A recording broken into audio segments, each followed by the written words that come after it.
Tonight we are going to spend some quiet time together exploring one of the most tender and important teachings in all of Buddhist wisdom. It is simply this: you are already enough, not someday. Not after you have fixed yourself or solved your problems or become the person you think you should be. Before we begin, feel free to share what time it is and where you're listening from. The Buddha once said that every being already possesses the wisdom and goodness they seek. It is already here, the way.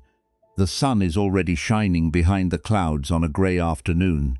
We do not need to create it. We only need to gently clear away what covers it.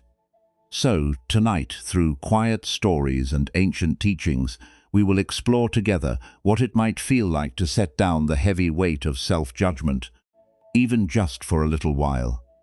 And perhaps by the end, something in you will feel a little lighter, a little softer, a little more at home in your own skin. There is nothing you need to do right now except rest and listen. Take a slow, deep breath and let's begin our journey together. There is an old Zen saying that goes like this: sitting quietly doing nothing.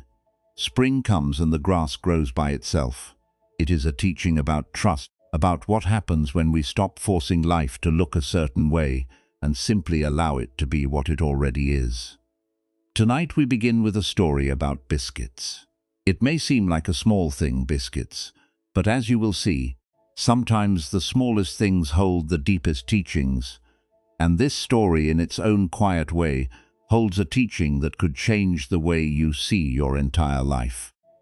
There is a story about a young man who arrived at a monastery tucked deep in the mountains. He had come searching for something the way so many of us search, though he could not have told you exactly what it was. Peace, perhaps purpose, some sense that his life made sense. The monastery was a quiet, simple place. Stone paths wound between wooden buildings.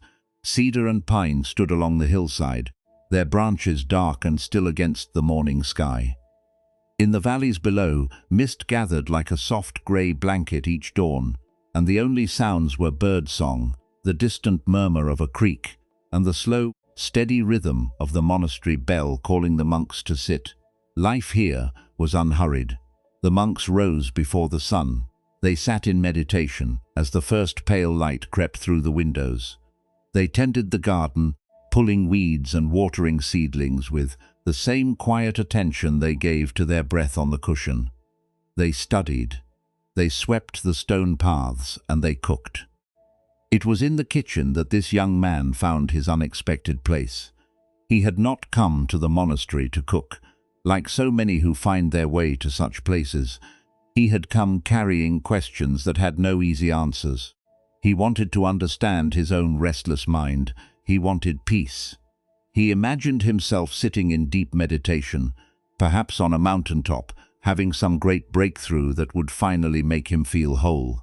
Instead, the old teacher looked at him with kind, unhurried eyes and said simply, "You will work in the kitchen.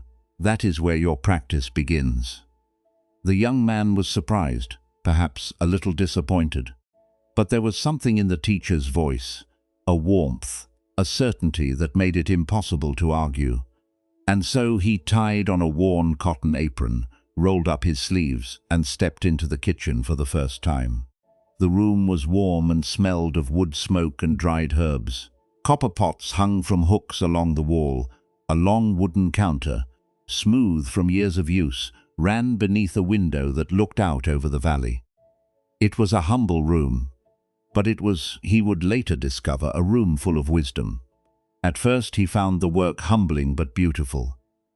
There is something deeply grounding about working with food. The cool weight of flour in a measuring cup, the quiet hiss of butter warming in a pan, the way bread dough yields beneath your hands as you knead it, soft and alive. But there was one thing that troubled him, and it troubled him deeply. He could not get his biscuits right. He tried recipe after recipe. He adjusted the flour and the butter and the milk. He changed the temperature of the oven, the thickness of the dough, the size of each piece. He tried rolling them thin. He tried shaping them thick. He tried every variation he could think of.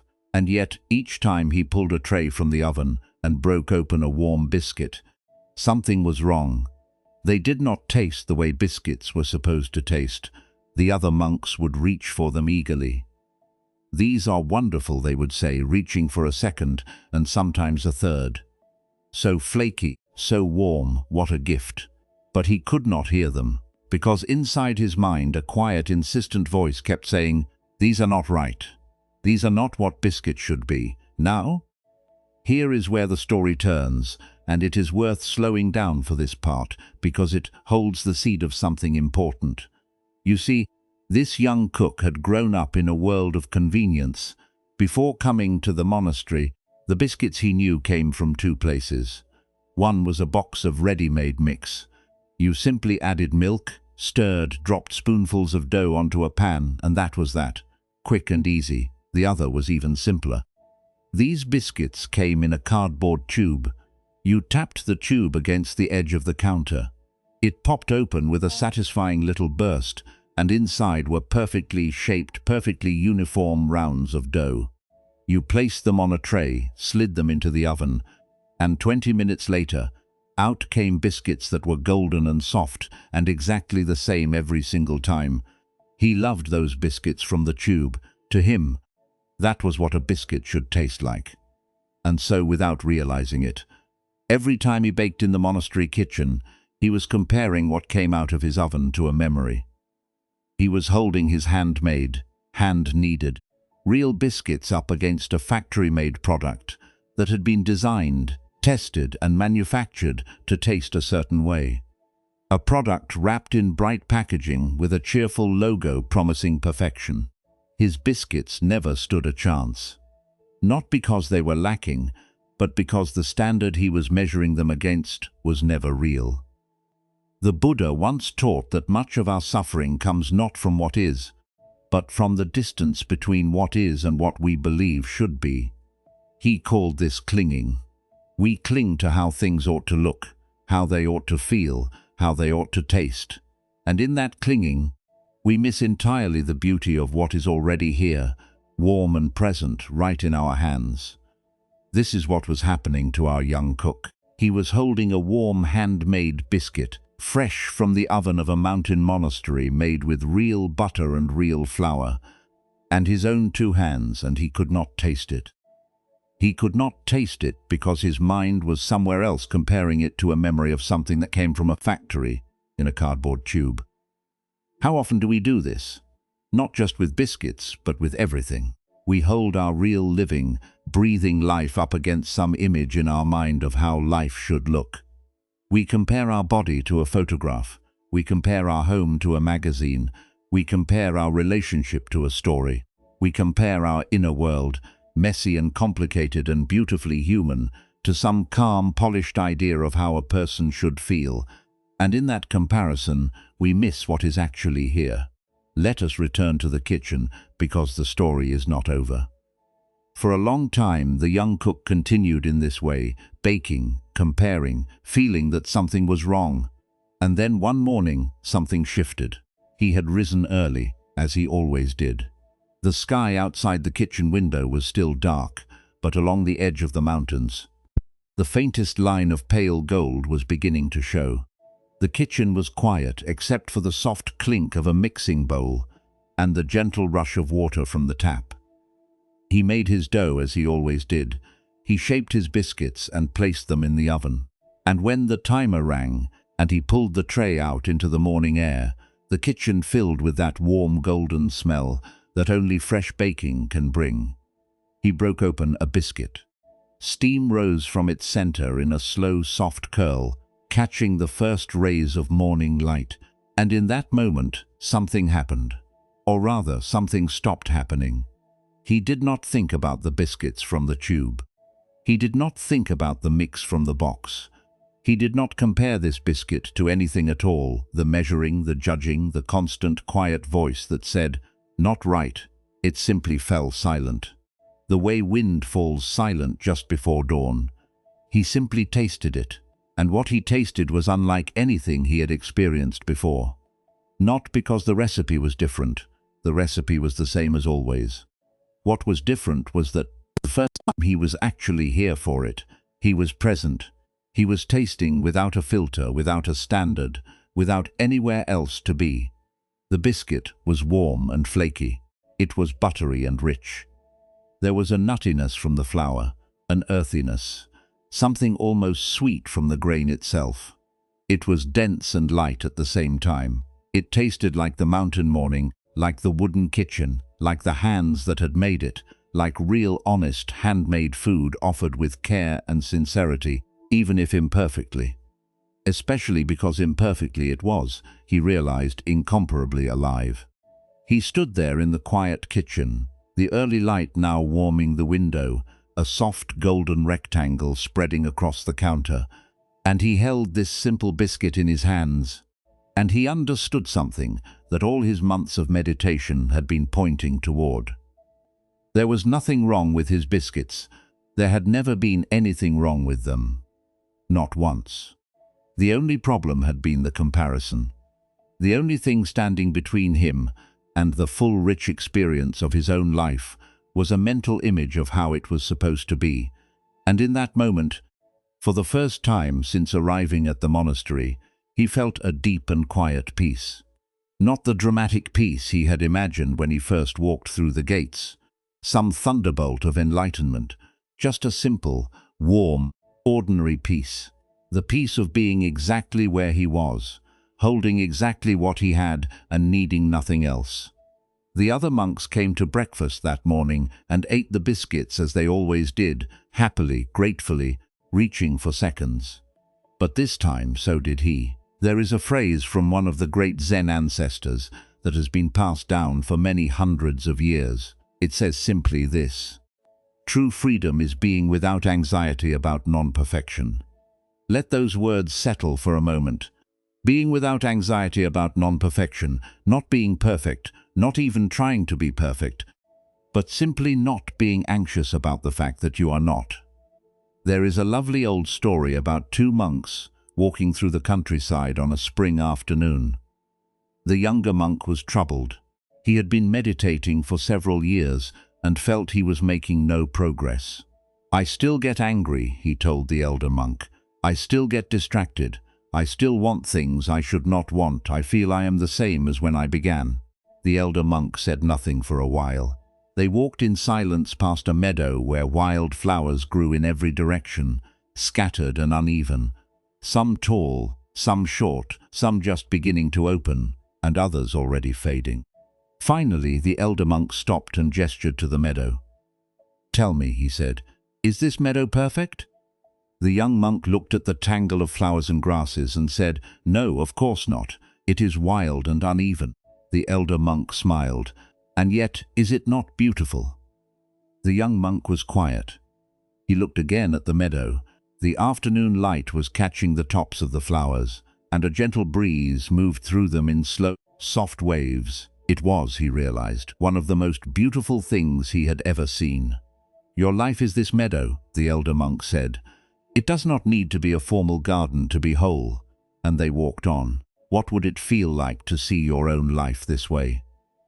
Really, just for a moment, consider it right now, wherever you are, whatever your day has been, whatever you are carrying. What if you simply were not anxious about any of it? What if the dishes in the sink were just dishes in the sink? What if the words you said this morning that you wish you could take back were just words already spoken, already dissolving into the past? What if the extra weight, or the wrinkles, or the messy house, or the unfinished project, or the argument, or the loneliness, or the confusion, were all just part of the beautiful imperfect texture of a real human life?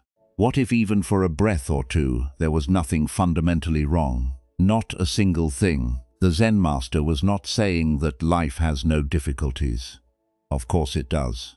He was saying that freedom comes when we stop adding a layer of anxiety on top of those difficulties, when we stop squeezing ourselves for not being enough. Even a small taste of this is a taste of freedom. Even a glimpse, just a moment where the grip loosens, and you think, "Oh, I am okay right now, I am actually okay." Even that small glimpse is worth everything. The young cook later reflected on what had happened to him in that mountain kitchen, and he wrote about it with great tenderness. He noticed that all along, while he had been struggling to make the perfect biscuit, the monks around him had been enjoying every single one. They had been tasting what was actually there. He was the only one who could not taste it, because he was the only one measuring it against something else. He wrote about how we all do this. We spend years trying to make our life look right, trying to cover the faults, trying to conceal the mess. We know what the polished, packaged version is supposed to look like: the calm and collected parent, the successful and confident professional, the serene and centered person who never gets ruffled. We know the image, and we exhaust ourselves trying to match it. He used a phrase that is both funny and heartbreaking. He said, "Our motto, if we are honest, is simply looking good." But what if we let that go? What if we stopped trying to make life look like the picture on the package and instead actually tasted it? What if we handled each ingredient of our day, each feeling, each conversation, each small task with care and sincerity, and then simply trusted that the results would be what they would be? Handle each ingredient with sincerity and wholeheartedness, he wrote. The results will take care of themselves. There is such peace in those words, such quiet, steady permission. In the Buddhist tradition, there is a teaching that says, our comparing mind is one of the deepest and most stubborn patterns we carry. It is said to be one of the very last habits to dissolve on the path to awakening, because it is woven so deeply into how we see. It is like a pair of glasses we have worn for so long that we have forgotten we are wearing them at all. We are almost always comparing. We compare ourselves to others. We compare ourselves to who we used to be or who we think we should become. We compare this moment to a memory of a better moment or to a fantasy of a future one. We compare our insides, messy and uncertain, to other people's outsides, which always seem so polished and sure. Think of how many times today alone your mind may have measured, weighed, or evaluated. Perhaps you compared how you look to how someone else looks. Perhaps you compared how much you accomplished to how much you feel you should have. Perhaps you compared the quietness of your evening to the life you imagine others are living.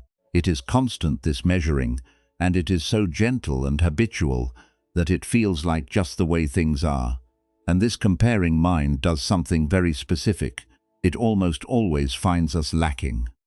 Almost always, the verdict is not enough, not attractive enough, not successful enough, not calm enough, not spiritual enough, not disciplined enough, not loving enough.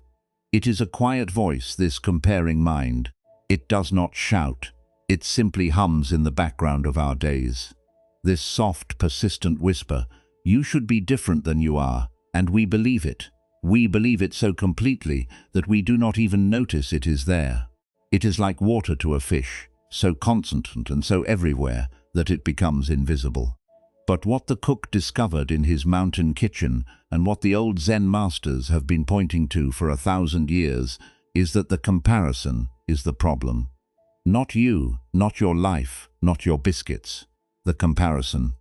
The moment he stopped comparing was the moment he could finally taste, and perhaps that is true for all of us. So here is a gentle invitation as we rest together tonight. You do not need to do anything with this. You do not need to fix anything or change anything. But you might just for a moment consider this question. What are the biscuits of your life right now? What is here, warm and real and present, that you might be missing because you are comparing it to some image of how it should be? Maybe it is a relationship that does not look the way you thought it would, but is full of its own quiet tenderness. Maybe it is a body that does not match the picture in your mind, but that carries you faithfully through every single day. Maybe it is a home that feels too small or too cluttered, but that holds you and keeps you warm on nights like this. Maybe it is just this moment, this breath, this softness, which is so easy to overlook because we are always reaching for the next thing. And what might it feel like to simply taste this moment just as it is? The old Zen teachers had a lovely way of putting it, They would say, when you eat, just eat. When you walk, just walk. When you rest, just rest. Not eating while wishing you were eating something better. Not resting while worrying about tomorrow. Just this, just here. Just this one simple, ordinary, extraordinary moment. The Buddha said, do not dwell in the past. Do not dream of the future. Concentrate the mind on the present moment. And the present moment, it turns out, is always enough. It is always whole. It is only our comparing mind that tells us otherwise. So perhaps tonight, as you lie here, you can let your biscuits be your biscuits. Let your life be your life, not the life from the package, not the life from the advertisement, not anyone else's life, just yours.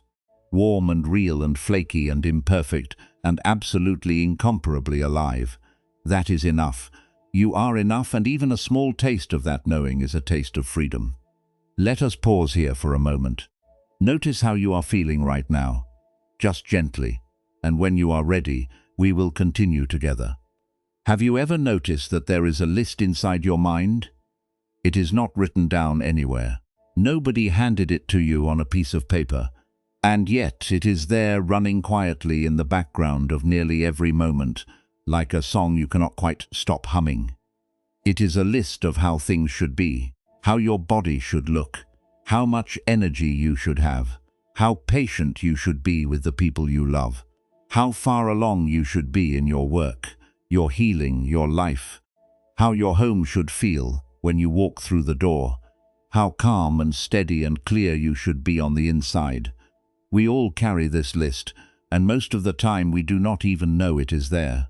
It just runs silently, and we measure ourselves against it 100 times a day without ever pausing to ask a very simple question. Where did this list come from? And is any of it actually true? There is an old teaching story about a young fish swimming through the ocean. One morning she passed an older fish resting near a bed of coral. "Good morning," said the older fish. "How is the water today?" The young fish paused, confused. She swam on a little further and then turned to her friend beside her and said, "What on earth is water?" This little story has been told in many traditions in many ways because it points to something so important. The things that surround us most completely are often the very things we cannot see. And for most of us, the water we swim in, the invisible thing that is everywhere and yet nowhere, is this quiet, constant habit of measuring ourselves against standards we never chose. The Buddha had a word for this. He called it papanka, which is sometimes translated as the mind's tendency to elaborate, to take something simple and spin it into a tangled web of stories and judgments. A feeling of tiredness becomes, "I am lazy." A moment of impatience becomes, "I am a bad parent." A quiet evening at home becomes, "My life is not enough." The feeling itself is just a feeling. It comes and it goes like weather. But the mind takes that feeling and runs with it, comparing, measuring, judging, and before we know it, we are lost in a story about how we are falling short of something, and that something, that invisible standard, is almost never examined. So let us examine it together gently as we rest here tonight. Let us explore a story about a woman who spent many years of her life in service to others. She had always been drawn to helping. Even as a young girl, she was the one who noticed when someone was struggling. She would sit with the lonely child at school. She would bring soup to elderly neighbors when the weather turned cold. There was a warmth in her, a genuine care for others that was as natural as breathing. As she grew older, this calling deepened. She traveled to distant places, far from the comforts of home, and worked alongside women living in the most difficult circumstances. She helped build small schools in villages where there had been none. She organized efforts to bring clean water to communities that had gone without. She sat in dusty rooms and listened to women tell their stories, and she held their hands, and she did not look away. Year after year, she gave herself to this work. She slept on thin mattresses in hot, crowded rooms. She ate simple meals. She missed holidays with her own family, and she did it willingly because this was what mattered to her. This was what her heart called her to do. And by any measure, she was making a difference. The people around her could see it. The women she worked with could see it. Her colleagues would sometimes say to her, "Do you realize how many lives you have touched?" And she would smile and nod, but inside she felt something very different. Inside she carried a quiet ache that never went away. It was the feeling that she was not doing enough. No matter how many hours she worked, no matter how many people she helped, no matter how far she traveled or how much she gave, that voice was there, soft but persistent. You could be doing more. You should be doing more. This is not enough. You are not enough. She carried it the way you might carry a stone in your pocket, always aware of its weight, always reaching down to touch it, but never quite taking it out to look at it in the light. And because she never looked at it directly, it just stayed there year after year, pressing against her quietly, making even her most meaningful days feel somehow hollow. One day, she sat with a kind counselor, someone she trusted, and spoke about this feeling for the first time. It had taken her years to even say it aloud. She described the work she had done, the villages, the women, the years she had given, and then, almost in a whisper, she said, "But I do not think it is enough. I never feel like it is enough." The counselor listened with great care, the way a still pond receives a stone, without resistance, simply taking it in, and after a long silence, the counselor asked her one question: what would be enough? The woman opened her mouth to answer. She was ready with something, surely, a number, a goal, a milestone, but the words did not come. She sat very still. The room was quiet and her eyes filled with tears. Not tears of sadness exactly, but the kind of tears that come when something you have carried for a very long time is finally seen, finally held up to the light. Because she realized in that quiet moment that she did not have an answer. There was no amount. There was no finish line. There was no point at which the voice would say, "There, now you have done enough. Now you can rest."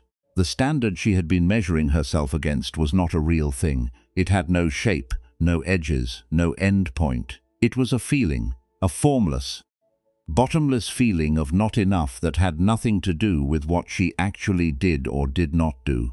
It was like trying to fill a cup with no bottom. You could pour and pour and pour, and it would never be full.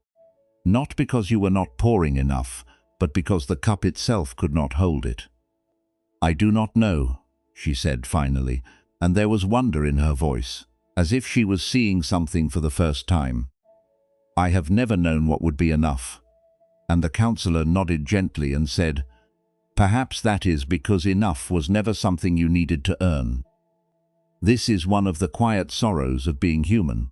We carry these impossible standards inside us, and because they are impossible, we can never meet them. And because we can never meet them, we walk through our days with this low, constant hum of inadequacy, like a radio playing softly in another room that we have stopped noticing, but that colors everything we do and feel and see. And the standards reach into every corner of our lives, not just the big things. There is a standard for how our body should look, and it changes depending on the season, the decade, the culture, the photograph we happen to see that morning. It is always moving, always just out of reach, like a horizon line that retreats as fast as you walk toward it. There is a standard for how we should feel. We should be happy, or at least content, and if we are not, something must be wrong with us. If we feel anxious on a sunny day, if we feel lonely in a crowded room, if we feel heavy when everything in our life looks fine on the outside, there is that quiet judgment. You should not feel this way. There is a standard for how we should parent, how patient we should be, how creative, how present. A standard for how we should love, how romantic, how attentive, how easy it should all be. A standard for how we should age, for how we should handle difficulty, for how quickly we should heal after something hurts. Even rest has a standard now. We should rest productively. We should rest in a way that recharges us efficiently so that we can get back to being productive. Even lying here listening to these words, there might be a small voice wondering if you are relaxing correctly. It would be funny if it were not so painful, and it is painful in its quiet way. Not a sharp pain, but a dull one. The kind that you get so used to you forget it is even there. An ancient Zen teacher once said, "In the pursuit of the way, the greatest danger is a mind that compares."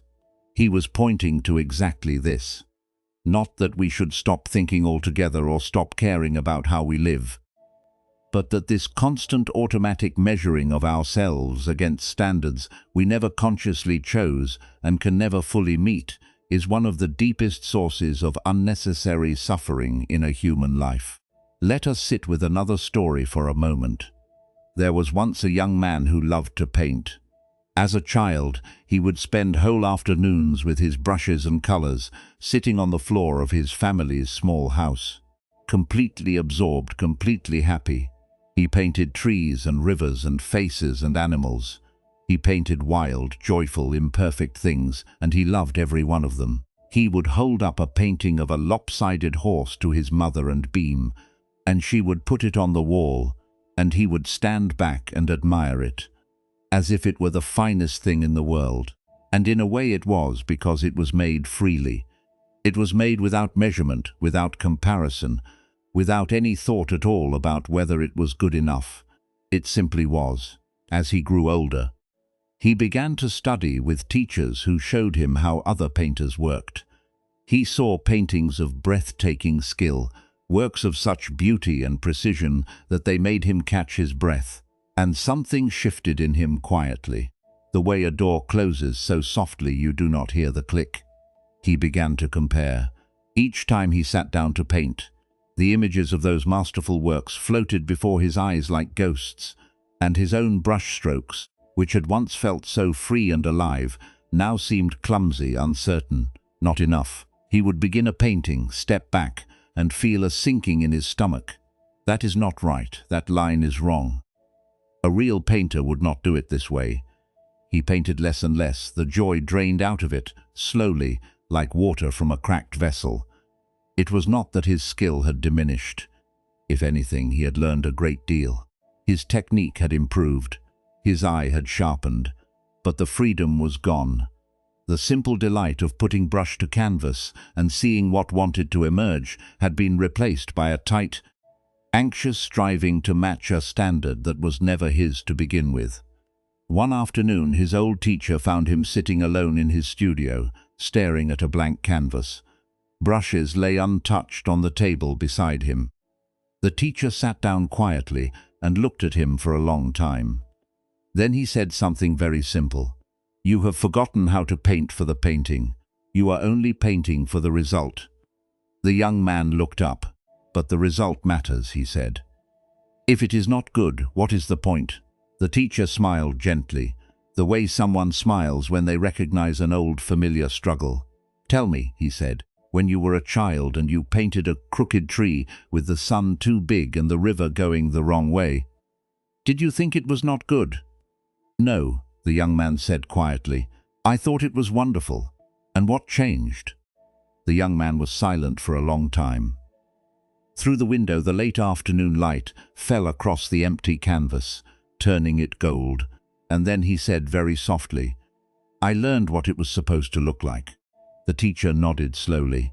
"Yes," he said, "and that is what took the life out of it. Now you must learn gently to forget." This is what the Zen tradition sometimes calls beginner's mind. It is the mind that does not yet know what things are supposed to look like. It is fresh and open and curious and unafraid. It paints crooked trees and loves them.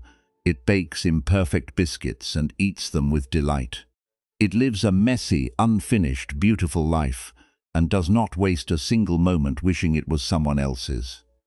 A beloved Zen teacher once said, "In the beginner's mind, there are many possibilities. In the expert's mind, there are few." And this is true not only for painting or cooking, but for the way we see ourselves. The more we learn about how we are supposed to be, the more we narrow the range of who we allow ourselves to actually be. The more standards we accumulate, the smaller the space becomes in which we feel acceptable. When we are young, before the comparing begins in earnest, there is a natural wholeness. A child does not look in the mirror and think, "I should be different." A child does not finish playing and evaluate her performance. A child runs and falls, and gets up and runs again without shame. Without the heavy weight of self-evaluation, there is just life happening fully and freely, the way a stream flows without wondering if it is flowing correctly. And then slowly the standards arrive from the culture, from school, from family, from the images all around us. They come so gradually that we do not notice them settling in like snow falling quietly through the night. And by morning, everything is covered. We begin to measure, and the measuring never stops. But here is what is worth knowing, what is worth resting in tonight. The standards are not real, they feel real. They feel as solid and certain as the ground beneath you. But they are made of thought. They are mental images, ideas about how things should be, that shift and change and contradict each other and can never ever be fully met. They are clouds that look like mountains, convincing from a distance, but when you walk toward them, there is nothing solid there at all. And you, the real you, the one who is here right now, breathing, listening, resting, you are not an idea. You are not a standard to be met. You are a living being, whole and complete, with your own texture and shape and warmth. You are, as that young cook discovered on his quiet mountain morning, incomparably alive. The woman who spent her life in service, the one who could not feel she had done enough, did eventually find some peace with this. But it did not come from doing more. It did not come from working harder, or traveling further, or giving up more of herself. It came from truly seeing that the standard she was measuring herself against did not actually exist. When the counselor asked what would be enough, and she realized she had no answer, that was the beginning of her freedom. It was like waking up from a dream she did not know she was having. The measuring stick she had been using her entire life turned out to be made of smoke. It had no edges, no markings, no endpoint. It was just a feeling dressed up as a fact. And once she saw that, something in her began to soften. She did not stop serving. She did not stop caring. She still gave generously and fully. But she gave from a different place. She gave from fullness rather than from lack. She gave from the simple wish to be of help rather than from the anxious-driven feeling of trying to fill a bottomless cup. And she could finally receive too. She could sit in the evening after a long day and feel the quiet satisfaction of a life well lived without that voice whispering, "But it is not enough." And that made all the difference. The Buddha once said, "Peace comes from within. Do not seek it without." And perhaps this is part of what he meant, that no amount of external accomplishment, no amount of doing and striving and proving can bring us peace if we are carrying an impossible standard inside. The peace comes first from seeing the standard for what it is gently, without judgment, and letting it rest, not forcing it away, not fighting it, just seeing it clearly, the way you might see a cloud for what it is, and choosing in this moment to be still. So as you lie here tonight, you might allow yourself to wonder, what are the impossible standards you are carrying? Not to judge yourself for carrying them. That would just be adding another layer of judgment on top of the pile, and we have quite enough of that already. Just to notice them gently, the way you might notice clouds drifting across a wide evening sky. They are there. They have been there for a long time. And you do not need to do anything about them right now. You can simply notice and perhaps feel, even for a moment, what it is like to set them down, the way you might set down a heavy bag after a long walk. Not throwing it away, just setting it down on the soft ground beside you, letting your shoulders drop, letting your arms rest, letting your whole body sigh with the relief of not holding on so tightly. There is an old saying in the Zen tradition, "Let go or be dragged," and there is gentleness even in that directness. It is not a command, it is an invitation. It is a kind hand on your shoulder. You do not have to carry all of this. You can put it down even just for tonight. You are not your standards. You are not the voice that says not enough. You are the one who is here present and breathing, listening to these words in the quiet of the evening. And that dear friend all by itself is more than enough. Let us pause here for a moment. Take a breath and let it go slowly.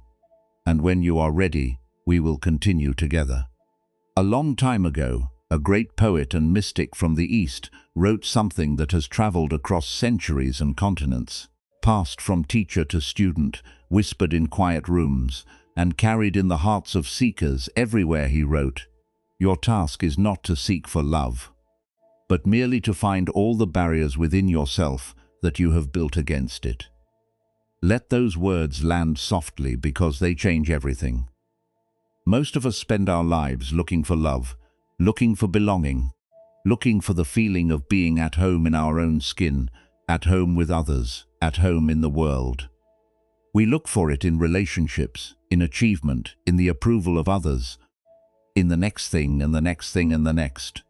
And when we do not find it, or when we find it and it does not last, we assume the problem is that we have not looked hard enough, that love is somewhere out there, and we just need to keep searching. But this old poet was saying something very different. He was saying that love is not missing. It is not out there somewhere waiting to be found. It is already here. It has always been here. The only reason we cannot feel it is that we have built walls around our own heart, and those walls keep it from reaching us, and the bricks of those walls more often than not are made of blame. Now, when we hear the word blame, we might think of something dramatic, a harsh accusation, a pointed finger, a raised voice. But the kind of blame we are talking about tonight is much quieter than that. It is the daily, habitual, almost invisible kind. The kind that runs beneath the surface of our lives like an underground stream, so constant and so familiar that we barely notice it anymore. It sounds like this: "I should not have said that. Why did I eat that? I should be further along by now. What is wrong with me? I always do this. I will never get it right."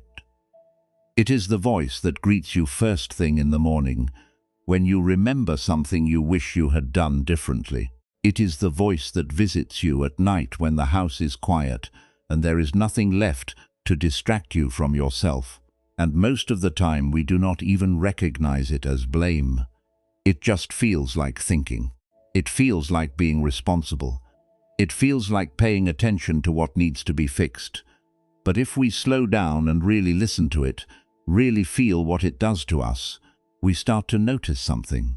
This voice does not make us better. It does not make us kinder or more capable or more loving. It makes us smaller, tighter, more afraid. It is, as that ancient poet saw so clearly, a barrier, and it stands between us and the love that is already here. Let us explore a story about this. There was once a gardener who tended a beautiful walled garden in a quiet valley. The garden had been in her family for generations. It was the kind of place that felt ancient and alive at the same time, as though the soil itself remembered every hand that had ever turned it. Inside its old stone walls grew fruit trees heavy with apples and pears in autumn. Flowering vines climbed the southern wall, their blossoms opening in the warm months like small pink palms. There were rows of herbs that filled the air with the scent of rosemary and thyme when you brushed against them. Tall grasses grew along the eastern edge and swayed in the afternoon wind with a soft whispering sound. And at the center of the garden, there was a small pond where dragonflies skimmed the surface in summer, their wings catching the light, and birds came in the early morning to drink and bathe in the shallow water. It was a place of deep peace. Anyone who visited could feel it immediately upon stepping through the gate. That quality of stillness and aliveness that certain places have, as though the garden itself were breathing, as though it were happy to see you. But over the years, the gardener had become worried. She loved her garden so much that she began to notice every flaw, every imperfection, every place where things were not quite right.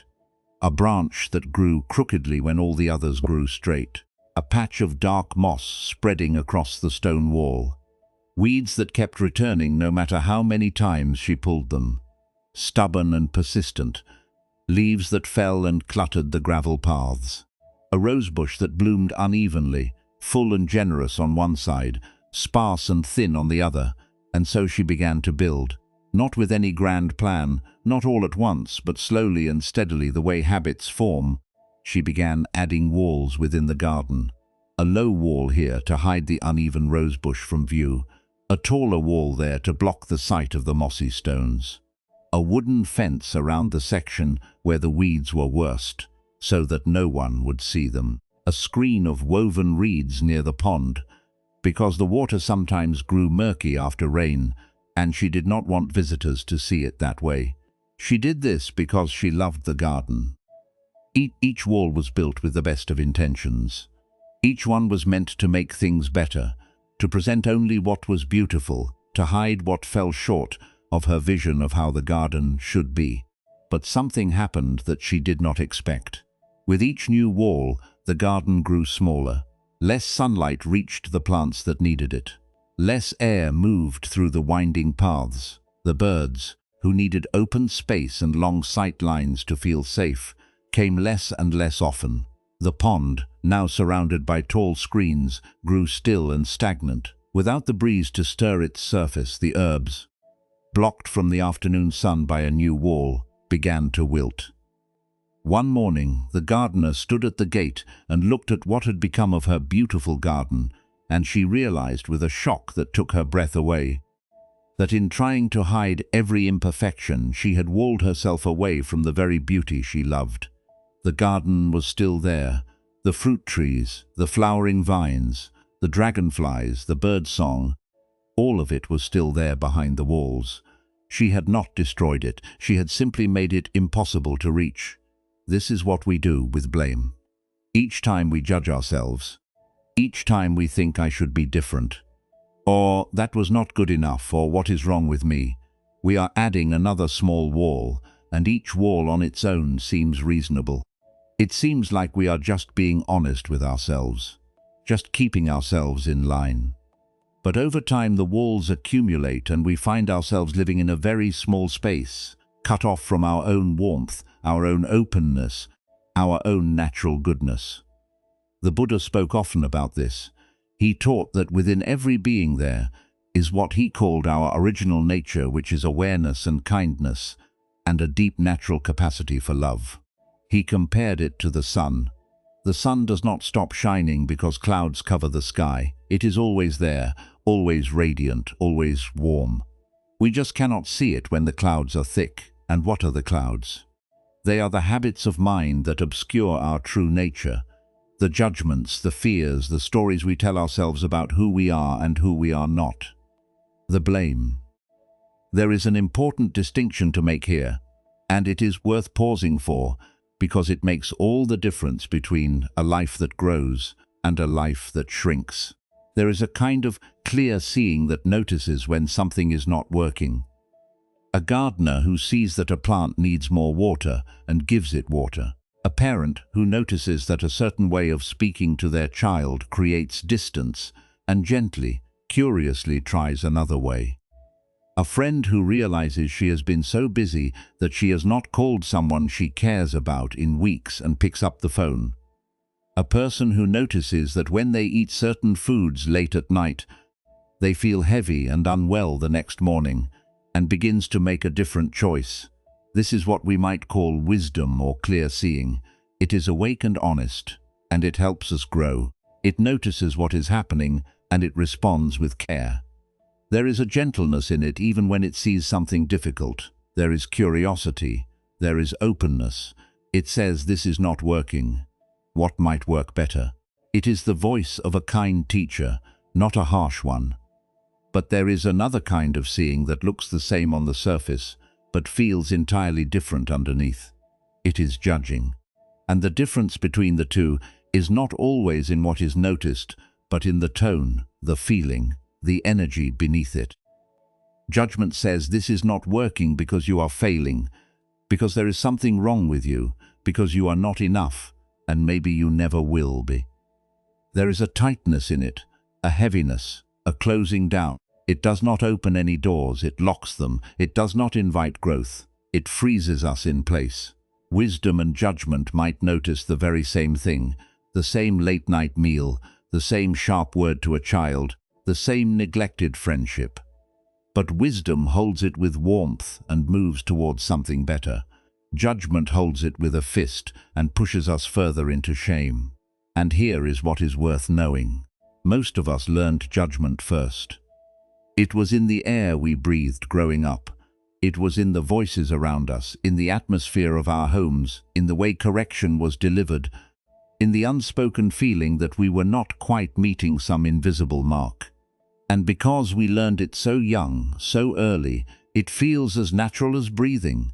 It feels like it is helping, but it is not helping. It is building walls. Now, here is where the story deepens and where that old poet's teaching becomes even more beautiful. Because years after his words were first written down, a scholar studying the original text discovered that the teaching contained a line that had been left out of most translations. The poet did not just say, "Find the barriers you have built against love." He also said, "And embrace them."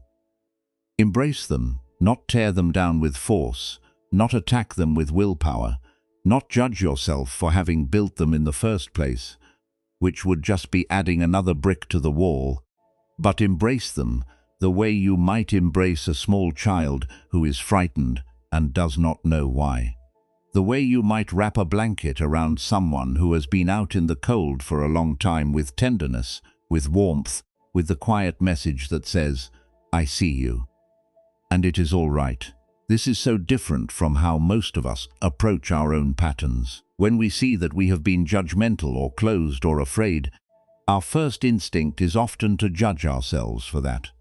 I should not be so judgmental. I should not be so afraid. What is wrong with me that I keep building these walls? And so the cycle continues.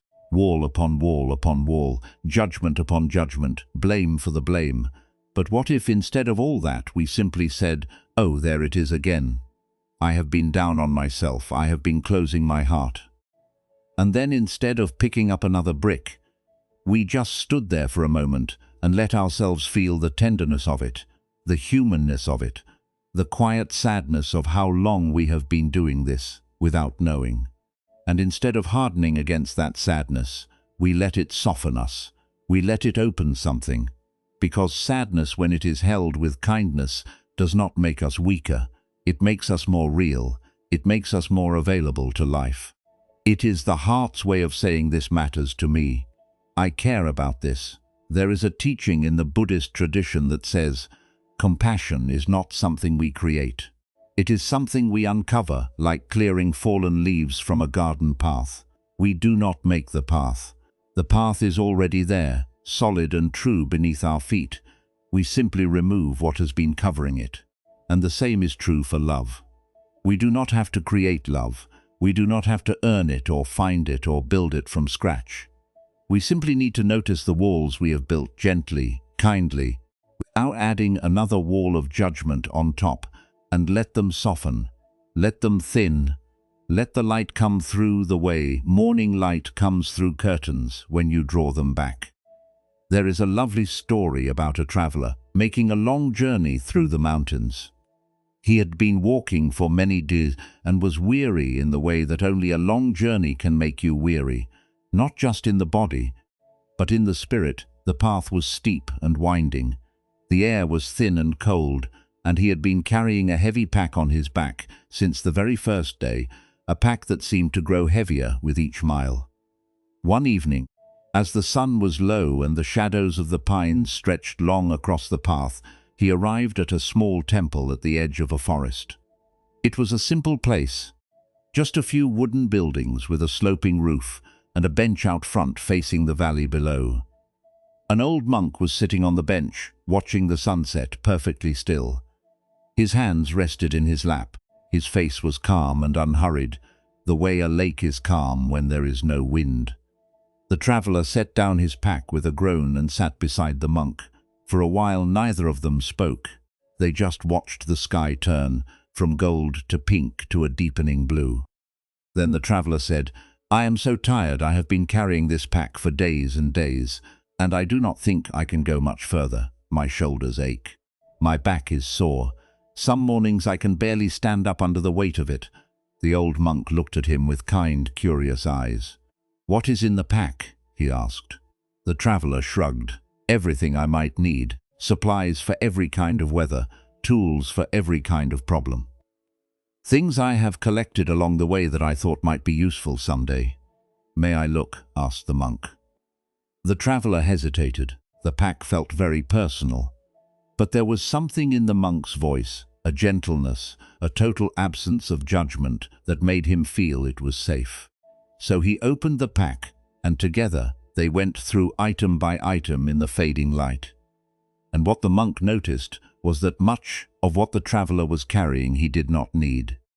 There were heavy coats for a climate he had already passed through long ago.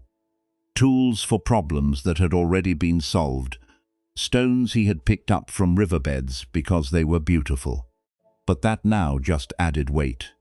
Maps of places he had already been folded and refolded until the creases had worn through, and at the very bottom of the pack, wrapped carefully in cloth, was something the traveler had almost forgotten was there. It was a small mirror. "What is this for?" asked the monk. The traveler was quiet for a long moment. The last light of the day was disappearing behind the mountains. Then he said softly, "I carry it to remind myself of all the ways I need to improve. I look into it each morning and see everything that is wrong with me, everything that needs to be fixed." The monk held the mirror gently, turning it over in his weathered hands. "And has it helped you improve?" he asked. The traveler thought about this. He thought about all the mornings he had looked into that mirror and felt the familiar sinking in his chest. All the days he had started already feeling behind, already feeling not enough, and he said, honestly, "No, it just makes me tired." The monk set the mirror down on the bench between them. "Perhaps," he said gently, "it is time to set that one down. You have been carrying it long enough." They sat together in silence for a while longer, watching the first stars appear above the mountains. And the traveler, for the first time in as long as he could remember, felt something loosen in his chest, something soften. Not because anything had changed, but because just for a moment he was not carrying the weight of his own judgment. And that, it turned out, was the lightest he had felt in years. This is what the poet meant. This is what the old teachers have always meant. Love is here. It is closer than your next breath. It is the warmth in your chest when you hear a kind word. It is the softness that comes when you finally stop fighting yourself. It is the quiet, steady presence that remains when everything else falls away, and the barriers we have built against it. The blame, the judgment, the chronic sense that we are not enough. Those barriers are not permanent. They are not who we are. They are habits. They are patterns, and like all patterns they can soften over time when they are met with something warmer than criticism. They can be met with kindness. The Buddha said, "Hatred does not cease by hatred, but only by love." This is the eternal rule, and we might hear that and think it is about how we treat others. And it is, but it is also perhaps first about how we treat ourselves. The hatred we carry toward our own flaws, our own stumbles, our own imperfect humanity, that too can only cease by love. So tonight, as you rest here, you might simply notice if there is any wall you have been building lately. Any place where you have been a little harsh with yourself, a little unforgiving, a little tight, and you do not need to knock it down. You do not need to do anything at all. You can simply notice it and let your noticing be gentle, because gentleness, it turns out, is what dissolves walls, not force, not effort, not even understanding. Just gentleness, the quiet, steady warmth of a heart that is willing to be kind. And in that kindness, love finds its way through. It always does. It has been waiting patiently on the other side of every wall you have ever built for just this moment. Let us pause here for a moment. Feel how you are feeling just as you are. and when you are ready, we will gently continue together. Here is something curious about being human. Even when we can see clearly that something is hurting us, even when we can feel the weight of it in our chest and the ache of it in our days, we sometimes hold on to it anyway. Not because we enjoy the pain, but because somewhere deep inside we are afraid of what might happen if we let it go. This is especially true when it comes to being hard on ourselves. Most of us know somewhere in our quieter moments that the constant self-criticism is not making us happier. We know it is not making us kinder or more creative or more at ease. We can feel how it tightens us, how it narrows the world into a small, watchful, anxious space, and yet we keep doing it. We keep holding on to that inner voice that says we should be better, do more, try harder. We keep gripping the very thing that hurts. Why? Because we are afraid that if we let it go, we will fall apart. There is an old story about a man who was walking through the countryside when he slipped at the edge of a cliff. As he fell, he managed to grab a hold of a small branch growing out of the rock face. And there he hung high above the valley, his fingers wrapped tight around that branch, his knuckles white, his heart pounding.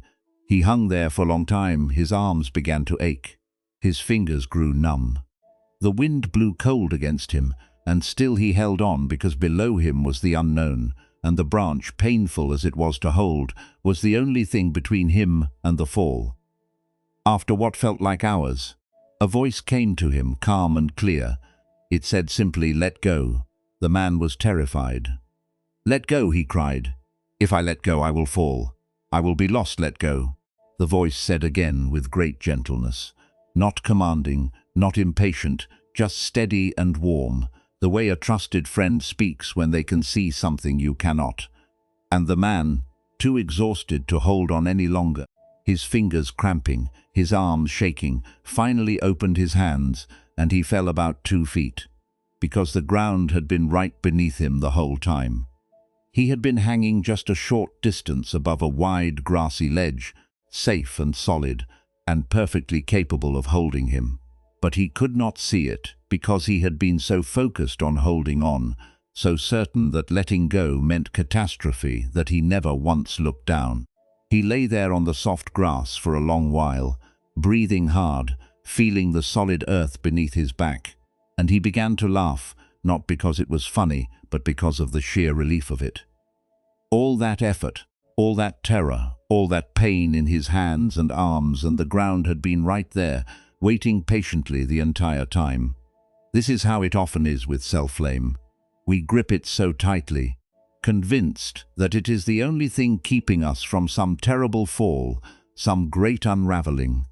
We are certain that without it, everything will come apart, and we cannot see that there is solid ground right beneath us, that something wiser and steadier than blame has been supporting us all along, that if we simply let go, we would land somewhere safe.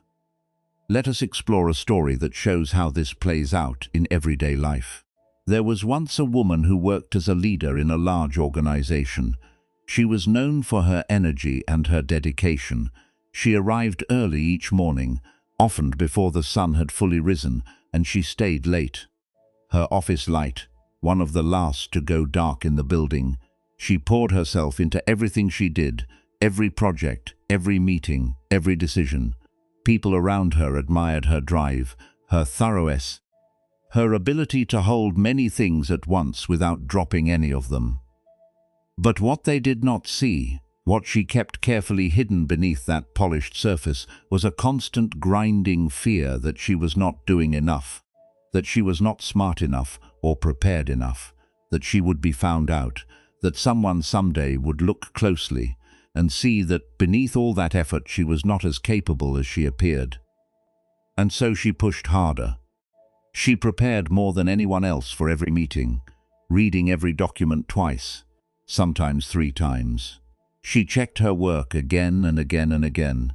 She lay awake at night, going over conversations in her mind, rewinding them like a film, wondering if she had said the wrong thing at the wrong moment, wondering if people had noticed her uncertainty. It was exhausting. Some mornings she woke up already tired, already behind, already bracing herself for the day ahead. But the pushing worked, or so she believed, because the striving, the endless self-correction, the constant inner pressure, it kept her sharp, it kept her on her toes. It kept her from slipping, or did it? One evening, she was having a quiet conversation about this very thing, about the pressure she put on herself. And the person she was speaking with asked her a question she had never been asked before. "What do you think would happen if you stopped being so hard on yourself?"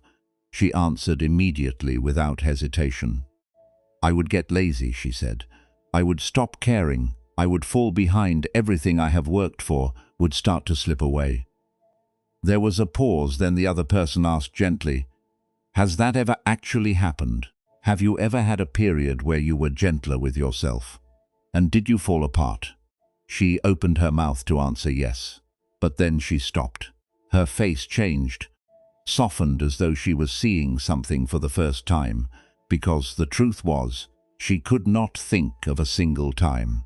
The few moments in her life when she had felt at ease with herself, on a holiday perhaps, or during a rare quiet weekend, when the inner critic had gone quiet for a little while.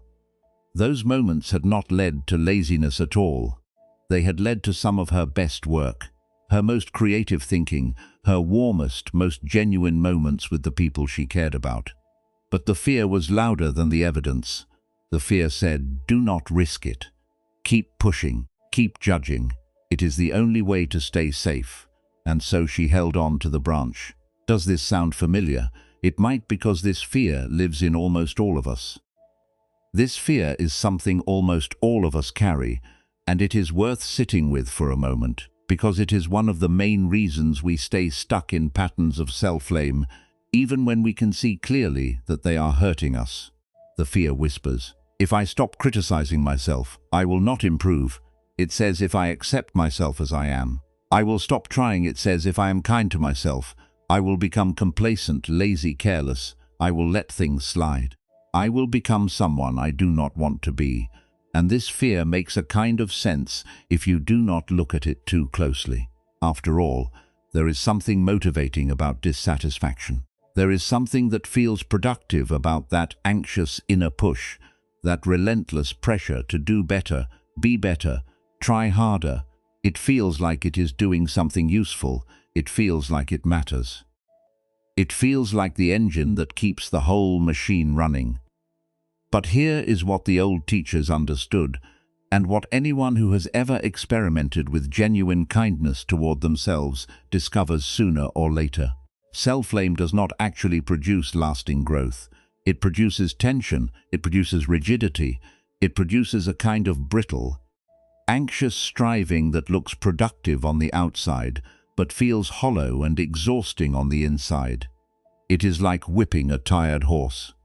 You might get a little more speed for a moment, but you are not helping the horse. You are just wearing it out faster. Real growth, the kind that lasts, the kind that actually changes how we move through the world, that comes from a different place entirely. It comes from care, from curiosity, from the quiet inner voice that says, "I see what happened and I would like to understand it, and I would like to try something different next time." Not from a place of fear, not from punishment, but from genuine warmth. The way a good teacher helps a student learn, not by shaming them for their errors, but by standing beside them with patience and encouragement, pointing gently toward what is possible. A great psychologist once made an observation that sounds so simple. It almost seems too easy. He said that it was not until he accepted himself just as he was that he became free to change. Think about that for a moment. Not that acceptance replaced the desire to grow, but that acceptance made growth possible.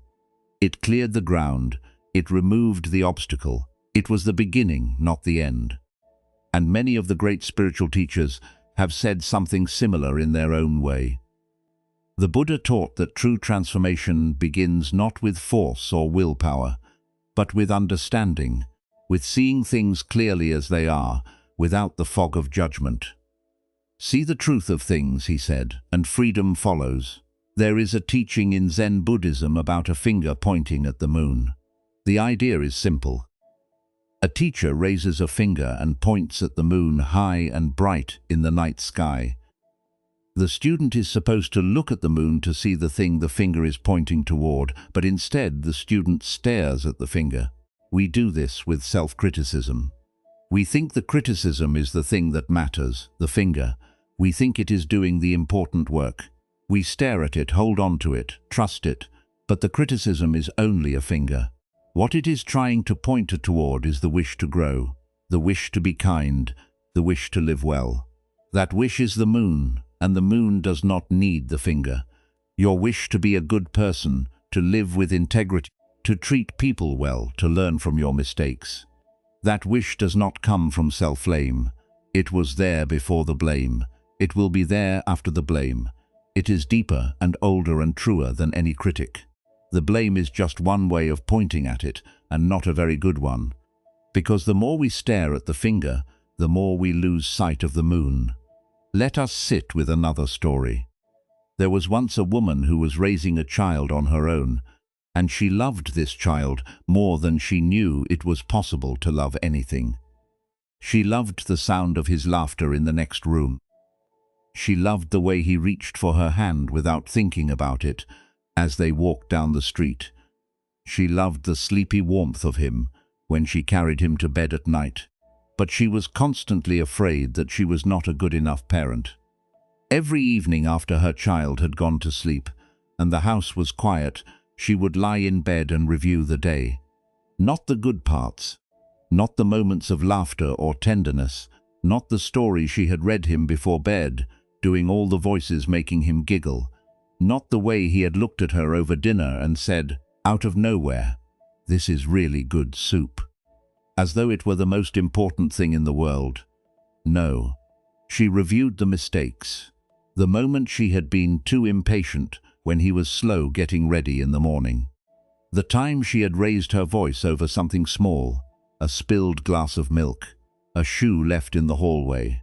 The evening she had been so tired from work that when he had asked her to play, she had said, "Not now, maybe later," and later never came. And each mistake felt like proof. Proof that she was failing. Proof that her child deserved someone better. Someone more patient, more present, more together. Someone who never raised their voice and always had time to play and never ever said, "Not now." She carried this for years. It sat in her stomach like a cold stone, heavy and familiar. And the heaviest part of it was that she believed she needed to carry it. She believed that if she stopped criticizing herself, she would stop trying. That the criticism, painful as it was what kept her going. One evening, she was talking with an old friend over tea, someone she trusted deeply. The house was quiet. The child was asleep upstairs, and in the soft lamplight, she said something she had never said aloud before. "I am so afraid. I am not good enough for him." Her friend set down her cup and looked at her for a long time, not with pity, not with the kind of reassurance that brushes things aside, but with real seeing. And then her friend said very simply, "The fact that you worry about it this much is the proof that you are not failing." The woman looked up. "What do you mean?" A parent who did not care would not lie awake at night, going over every small moment. The worry itself comes from love. Do you see that? It is love disguised as fear. You do not need the worry to keep the love going. The love was there first. It will be there whether you worry or not. Something shifted in her that evening. Not all at once, not like a light switching on, more like a slow dawn. The way the sky brightens so gradually that you cannot point to the exact moment night became morning. But something that had been clenched for a very long time began very gently to open like a fist, slowly uncurling. She did not stop caring about how she parented. She did not become careless or lazy or distracted. If anything, she became more present. Because when the weight of self-blame lifted, even just a little, there was more room inside her, more room to notice her child, more room to laugh, more room to be right here in this moment, instead of always turning back to look at yesterday's failures. The love had been there all along. It had never left. She just needed to stop confusing it with the blame. The Buddha told a story once about a woman in a village who was going through a very difficult time and came to him in desperation asking for help. And the Buddha said, "Go to every house in the village and find one that has never known sorrow. Bring me something from that house, and I will help you." And so she went door to door, house to house, through the winding lanes of the village. At the first house, a kind woman answered and listened to her request. "I am sorry," she said gently. "We have known sorrow here. My mother was ill for many years." At the next house, an old man shook his head. "We have known sorrow too. We lost our harvest to a flood." And so it went, house after house, family after family. Each one welcomed her in, offered her tea, shared their story, and every story held its own weight, its own tenderness, its own particular shade of difficulty. She never found the house without sorrow. But in the searching, something happened that she did not expect. She realized she was not alone. Her struggle was not a punishment. It was not proof that something was wrong with her, or that she had been singled out for suffering. It was simply part of being alive, part of the tender, vulnerable, beautiful experience of being human, of loving, of caring, of trying. And in that realization there was a kind of peace. Not the absence of difficulty, but the absence of the belief that difficulty means you are failing. This is what we are really afraid of when we are afraid to let go of self-blame. We are afraid of our own humanness. We are afraid that being imperfect means being bad. We are afraid that if we stop punishing ourselves for our stumbles, the stumbles will define us. That without the constant correcting, we will lose ourselves. But we will not, we never do. What weighs us down is not the stumble itself. It is the heavy cloak of shame we wrap around it, and that shame, that tight, heavy, suffocating layer of blame, that is the part we can gently set down. There is a Zen saying that goes, "The obstacle is the path." And what it means in its quiet way is that the very thing we are struggling with is not a detour from our life. It is our life. It is the place where the growing happens, the rough ground where the roots go deep. Our impatience is not a sign that we are bad parents. It is the very place where we are learning patience. Our uncertainty at work is not proof that we are frauds. It is the edge of our learning, the frontier where we are stretching into something new, something we have not been before. Our restless minds during meditation are not evidence that we are doing it wrong.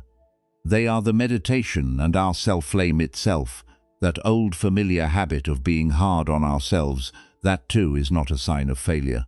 It is a sign that we care. Deep down beneath all the harshness, there is a wish to live well, to love well, to do well, a wish that is so tender and so earnest that it sometimes disguises itself as harshness. Because harshness feels safer than tenderness. Because tenderness asks us to be open, and openness feels like risk. But tonight you do not need to take any risks. You are safe here, you are resting, and if you are willing, you might try letting just a little of that tenderness come through. Not as a project, not as something else to get right or to achieve, just as a quiet turning toward yourself, the way you might turn toward a child who is trying so hard and is so very tired. You might simply say inwardly, with whatever sincerity you can find in this moment, "You are doing your best, and your best is enough, because the ground is right beneath you. It has always been right beneath you. And if you let go of the branch, you will not fall. You will land gently, and you will find that your legs are strong enough to stand, and that the view from the solid ground is more beautiful than anything you could see while hanging on." Let us rest here for a moment. Just breathe, just be, and when you are ready, we will continue on together. Imagine, if you will, a quiet morning. You wake up and something feels off, not dramatically wrong. Nothing terrible has happened. There has been no bad news, no argument, no disaster. You simply wake up and there is a heaviness in you, a grayness.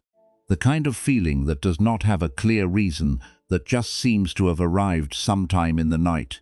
and settled into your body like fog, settling into a valley. We all have mornings like this. Mornings where the body feels tired, even after sleep, where the heart feels tender without knowing why, where the world outside the window looks the same as it always does, but somehow feels a little further away, a little less inviting. The coffee tastes the same, the light through the curtains is the same, but inside, something is off and we cannot quite name it. And in that quiet, unguarded moment before we are fully awake, before we have put on the day's armor, something happens inside, something so fast and so familiar that we barely notice it. Like a reflex. A thought arrives and the thought says, "What is wrong with me?" Not, "I feel heavy this morning. I wonder what that is about." Not, "Something in me is tender right now. That is okay, but what is wrong with me? Why am I like this? I should not feel this way. Other people do not wake up feeling like this." And just like that, a difficult feeling becomes something worse. It becomes a judgment.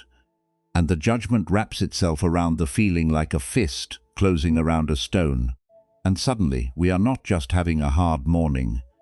We are a person who has hard mornings because there is something fundamentally wrong with us. The grey feeling is no longer just a feeling. It has become evidence. Evidence of a flaw. This is what the Buddhist teachers call the second arrow. The Buddha once offered a teaching about this that is as clear and as useful today as it was thousands of years ago. He said it like this: "When a person is struck by an arrow, it is painful, but if a second arrow strikes the same spot, the pain is far greater. The first arrow is what life brings us. The second arrow is what we add. The first arrow is the difficult feeling, the sadness, the anxiety, the frustration, the fatigue, the loneliness. These are simply part of being human. They come to everyone. No one has ever lived a life without them. They are like weather. Sometimes sunny, sometimes grey, sometimes stormy, always changing. The second arrow is what happens next inside our minds. It is the judgment we lay on top of the feeling. It is the story that says, this feeling means something about who we are. It is the voice that takes a passing cloud and declares it a permanent flaw. I feel anxious becomes, I am a broken person. I feel sad becomes, something is wrong with me. I feel angry becomes, I am a bad person for feeling this way. The first arrow hurts, of course it does. Difficult feelings are not pleasant. No one would choose them. But the second arrow, the one we aim at ourselves, that is the one that truly wounds, because it takes something temporary and makes it feel permanent. It takes something human and makes it feel shameful. It takes a passing storm and locks us inside a windowless room. What is remarkable when you start to notice, this is how quickly it happens. The gap between the first arrow and the second is almost invisible. It is like the gap between lightning and thunder. When a storm is directly overhead, the flash and the sound seem to arrive at the same moment, as though they are one thing, but they are not. There is always a gap. However small, a wave of insecurity comes over you at a gathering, and before you can even name it, the thought is already there. Everyone can see that I do not belong here. A flush of irritation with someone you love. And instantly I am too difficult. No wonder people pull away. A dip in energy at work, and I am falling behind. I am not cut out for this. Everyone else seems to manage just fine. A moment of forgetfulness, and what is wrong with my brain? A quiet evening at home, and everyone else has a more interesting life than this. A glance in the mirror, and when did I start looking so tired? The feeling comes, and the judgment follows so closely behind that they seem to be one thing. But they are not. They are two separate events, and that tiny, almost invisible space between them, that gap no wider than a breath, is where everything changes. That gap is where our freedom lives. Because the feeling, the first arrow, is not something we can control. Feelings arise the way the wind arises. They come from somewhere beyond our choosing, summoned by the body, by memory, by the weather of the nervous system. We do not decide to feel anxious, any more than we decide when a cloud will pass in front of the sun. We do not choose our sadness or our irritation or our loneliness. They visit us, they arrive like guests at a door, uninvited but undeniable. The ancient Buddhist teachers were very clear about this, and it is one of the most liberating things they ever said. Feelings are natural, they are not mistakes, they are not character flaws, they are not evidence of failure, they are the mind and body responding to life, doing what they have always done, what they were built to do. Every human being who has ever lived has felt anger, fear, sadness, loneliness, confusion, every single one. These feelings are part of the package. They come with the gift of being alive. But the second arrow is different. The second arrow is a habit. It is something we have practiced unknowingly so many thousands of times that it feels automatic, like breathing. It feels like it is just part of the feeling itself. But it is not. It is separate. It is added. It is learned. And what is learned can, with great patience and gentleness and time, be unlearned. Let us explore a story about how this works in the texture of everyday life. There was once a young teacher just beginning his career who loved his students very much. He had studied for years to prepare for this work. He had read and practiced and dreamed about the kind of teacher he wanted to be, the kind who truly made a difference, who helped young minds open like flowers in sunlight. And when he finally stood before his first class in a small room with tall windows and desks arranged in rows, he felt a mixture of excitement and terror that took his breath away. The first few weeks went well. He found his rhythm, the way a musician finds a groove. The students responded to his warmth and his enthusiasm. He could feel something happening in the room, a kind of aliveness, a current of connection between himself and these young people. He went home each evening tired but glowing. He felt for perhaps the first time in his life that he was doing exactly what he was meant to do. But then came a difficult day, a lesson that did not go as planned. He had prepared carefully the night before, going over his notes, thinking about how to explain a difficult idea in a way that would land. But when the hour began, something was off. The students were restless, the material was too advanced, or perhaps he had not explained it clearly enough. Somewhere in the middle of the hour, he could feel it slipping away from him like sand running through his fingers. The room grew noisy. Students looked out the window at the sky. One young girl in the back row put her head down on her desk, and the first arrow struck. He felt a sharp pang of disappointment, a sinking in his stomach, a flush of heat across his face. This is the natural response of a caring person when something they have worked hard on does not go the way they hoped. It is a first arrow. It hurts. It is real. But it passes the way a wave rises and falls and returns to the sea, except that for this young teacher it did not pass, because before the wave could recede, before he could even take a full breath, the second arrow arrived. "I am terrible at this," the thought said, with quiet authority. "I have no business being in front of a classroom. Those students can see right through me. I have made a huge mistake choosing this path." And then another arrow swift on the heels of the last. The other teachers on this floor would have handled this so much better. They have a natural authority that I just do not have. And another, my students are going to fall behind because of me. I am letting them down. And another, I should have known this would happen. I was never good enough for this. By the time the final bell rang and the students filed out, what had been one difficult hour, one single lesson that did not land, had become an entire story about who he was. Not "I had a rough lesson today," but "I am a failure."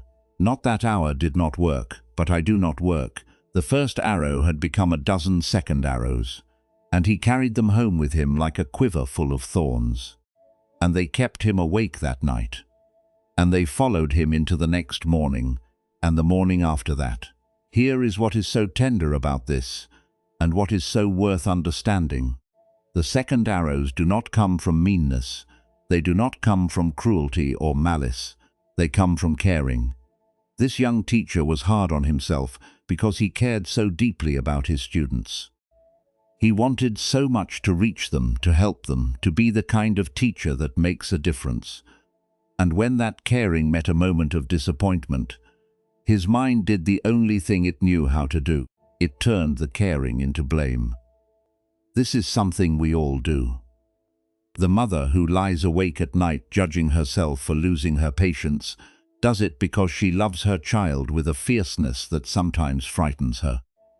The person who is hard on themselves about their health or their habits is doing it because they want to be well, because they want to be present and alive for the people who need them. The friend who replays a conversation over and over, cringing at something they said, does it because they care about the connection, because the friendship matters. The caring is beautiful. It is in many ways the best part of us. It is the part that reaches toward others, that wants to do right, that feels the sting of falling short, precisely because the thing we fell short of mattered so much. But somewhere along the way, we learned to confuse caring with blame. We came to believe that they were the same thing, that punishing ourselves for mistakes was the same as caring about doing better, that beating ourselves up was a form of responsibility. But they are not the same. They have never been the same. Caring is the first arrow. Noticing, feeling the disappointment, wishing things had gone differently, wanting to try again. Blame is the second arrow, and the second arrow does not help us care more. It does not make us more thoughtful, or more capable, or more present. It just makes the wound deeper. It just makes the load heavier. It just makes it harder to try again. The Buddha put it this way: you yourself, as much as anyone in the entire universe, deserve your love and affection. And this is not a sweet sentiment to put on a wall and forget about. It is a teaching about the second arrow. It is saying, when you feel pain, do not add more pain. When you feel the sting of falling short, do not aim another arrow at the wound. Turn toward yourself with the same tenderness, the same patience, the same quiet compassion that you would offer anyone you love. There is an old parable about a person who goes to a wise elder and says, "I have two wolves inside me. One is kind and gentle and patient. The other is harsh and full of blame and always afraid. They are always fighting which one will win." And the elder says, simply the one you feed. This is not about willpower. It is not about forcing yourself to be positive or pushing away every difficult thought. It is much gentler than that. It is about noticing in those small, quiet moments throughout the day which wolf you are feeding. Every time we notice a difficult feeling and pile judgment on top of it, we are feeding the wolf of blame. We are giving it another meal, making it stronger, making its voice louder. And every time we catch that moment, that tiny gap between the feeling and the story, and choose something gentler, even just a breath, even just a softening, we are feeding the wolf of kindness. We are making space for something warmer. And this is not about perfection. It is not about never having a second arrow again. That would just be another impossible standard, another thing to fail at, another reason to judge ourselves. It is about noticing over time with patience, with humor. Even that the second arrow is not necessary, that the feeling can be felt without the judgment, that the cloud can pass, without us declaring it permanent weather. There is a beautiful Zen teaching that compares the mind to a vast open sky. Thoughts and feelings are clouds that pass through it. Some are light and wispy, barely there, gone before you can name them. Some are dark and heavy, and seem to fill the entire sky from one horizon to the other. But the sky itself is never damaged by the clouds. No matter how dark the storm, no matter how thick the fog, the sky remains as it always was, wide and open and boundless. It does not judge the clouds. It does not try to push them away or cling to the ones it likes. It simply holds them all, makes room for them all, and lets them move at their own pace. You are that sky. Your feelings, even the difficult ones, even the first arrows, they are clouds. They come, they stay for a while, and they pass. And the second arrows, the judgments, the blame, the harsh stories you tell yourself, those are also clouds. They too can pass, they too can thin and dissolve, especially when we stop grabbing hold of them and insisting that they are the truth about who we are. Let us return for a moment to that quiet morning we imagined at the beginning. You wake up. Something feels heavy, grey off. There is no reason for it. It is just there, the way weather is just there. And instead of asking what is wrong with me, you simply notice, oh, this is here, this heaviness, this grey feeling. Hello, old friend. Not fighting it, not fixing it, not spinning a story about what it means or what it says about you, just noticing the way you might notice rain against the window on a still afternoon. Rain today. That is all right. And then gently, perhaps, with a hand on your heart or a softening in your shoulders, you might say to yourself, this is a first arrow.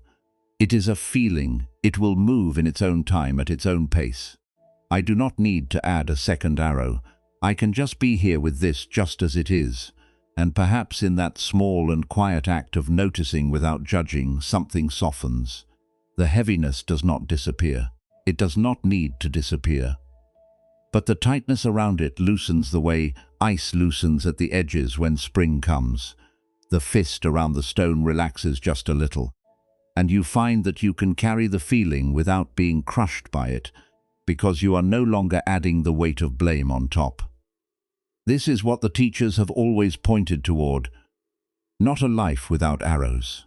Not a life without difficulty or sadness or frustration or confusion. That life does not exist. Not for anyone, not anywhere.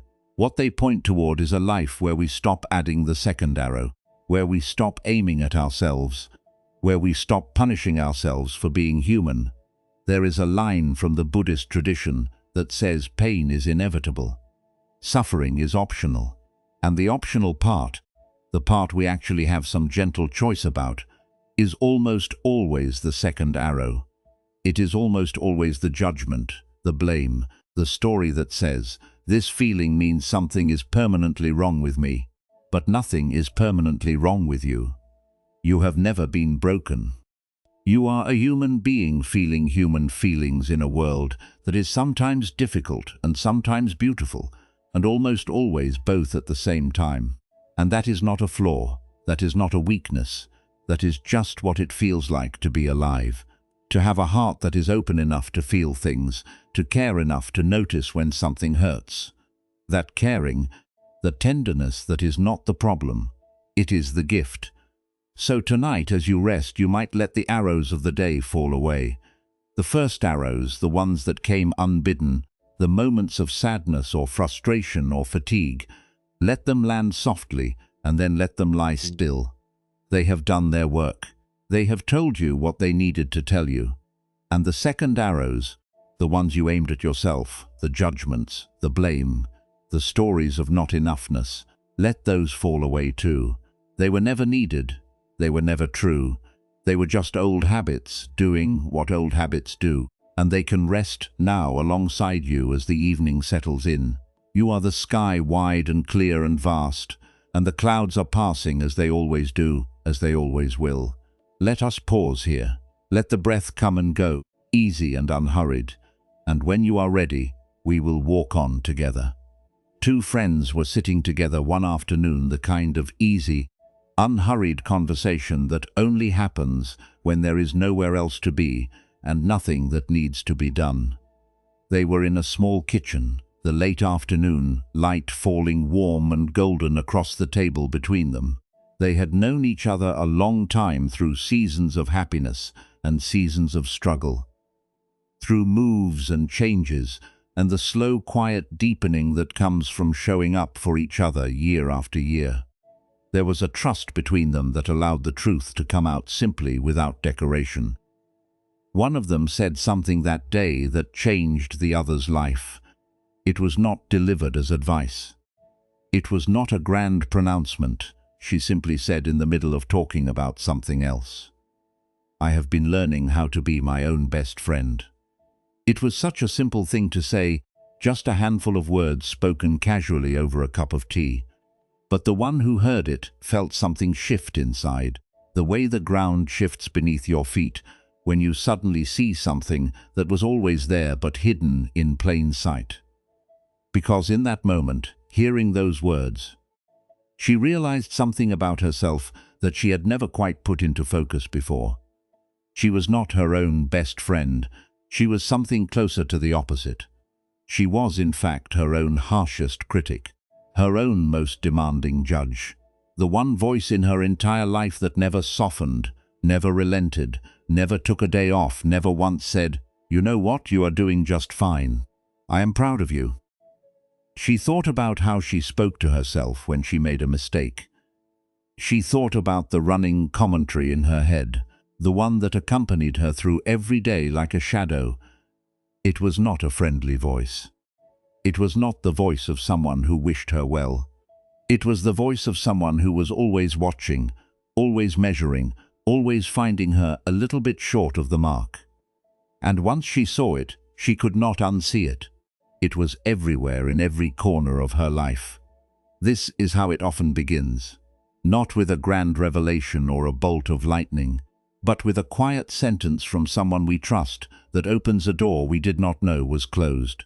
And behind that door is a landscape we have been living in our entire lives without recognizing it for what it was. She began to pay attention, and what she found startled her. She noticed the voice that showed up each morning before she even got out of bed, already listing what she needed to do, already reminding her of what she had not done. She noticed how she spoke to herself after a difficult conversation, replaying it over and over, always casting herself as the one who had said the wrong thing. She noticed the way she looked at herself in photographs, how her eye went immediately to what was wrong, never to what was alive and shining. She noticed how she compared herself to her friends, to her colleagues, to people she barely knew, and how the comparison almost always ended the same way, with her at the bottom, with her as the one who was not quite enough. And she noticed something else, something that surprised her.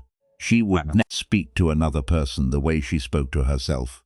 If a friend came to her, in tears, saying, "I feel like I am failing," at everything she would wrap her arms around that friend and say, "You are not failing. You are doing your best in a difficult time, and your best is beautiful." She would mean it too, every word. But when she felt the same things, when she was the one struggling, the voice inside said something very different. It said, "Try harder. Do better. What is wrong with you?" There was a gentleness she offered freely to everyone around her, and a harshness she reserved entirely for herself. The Buddha once said, "If your compassion does not include yourself, it is incomplete." There is so much in those few words. Because most of us think of compassion as something we give to others. We think of it as an outward movement, a reaching towards someone who is struggling, a kindness offered to a world in need. And it is all of those things. But the Buddha was saying something more. He was saying that the circle of our care has to include the one who is closest, the one who is always here, the one we wake up with every morning and go to sleep with every night, ourselves. And not in a selfish way, not in the way that puts ourselves first at the expense of others, but in the way that a gardener waters the roots of a tree, knowing that healthy roots are what allow the branches to reach outward, to bear fruit, to offer shade.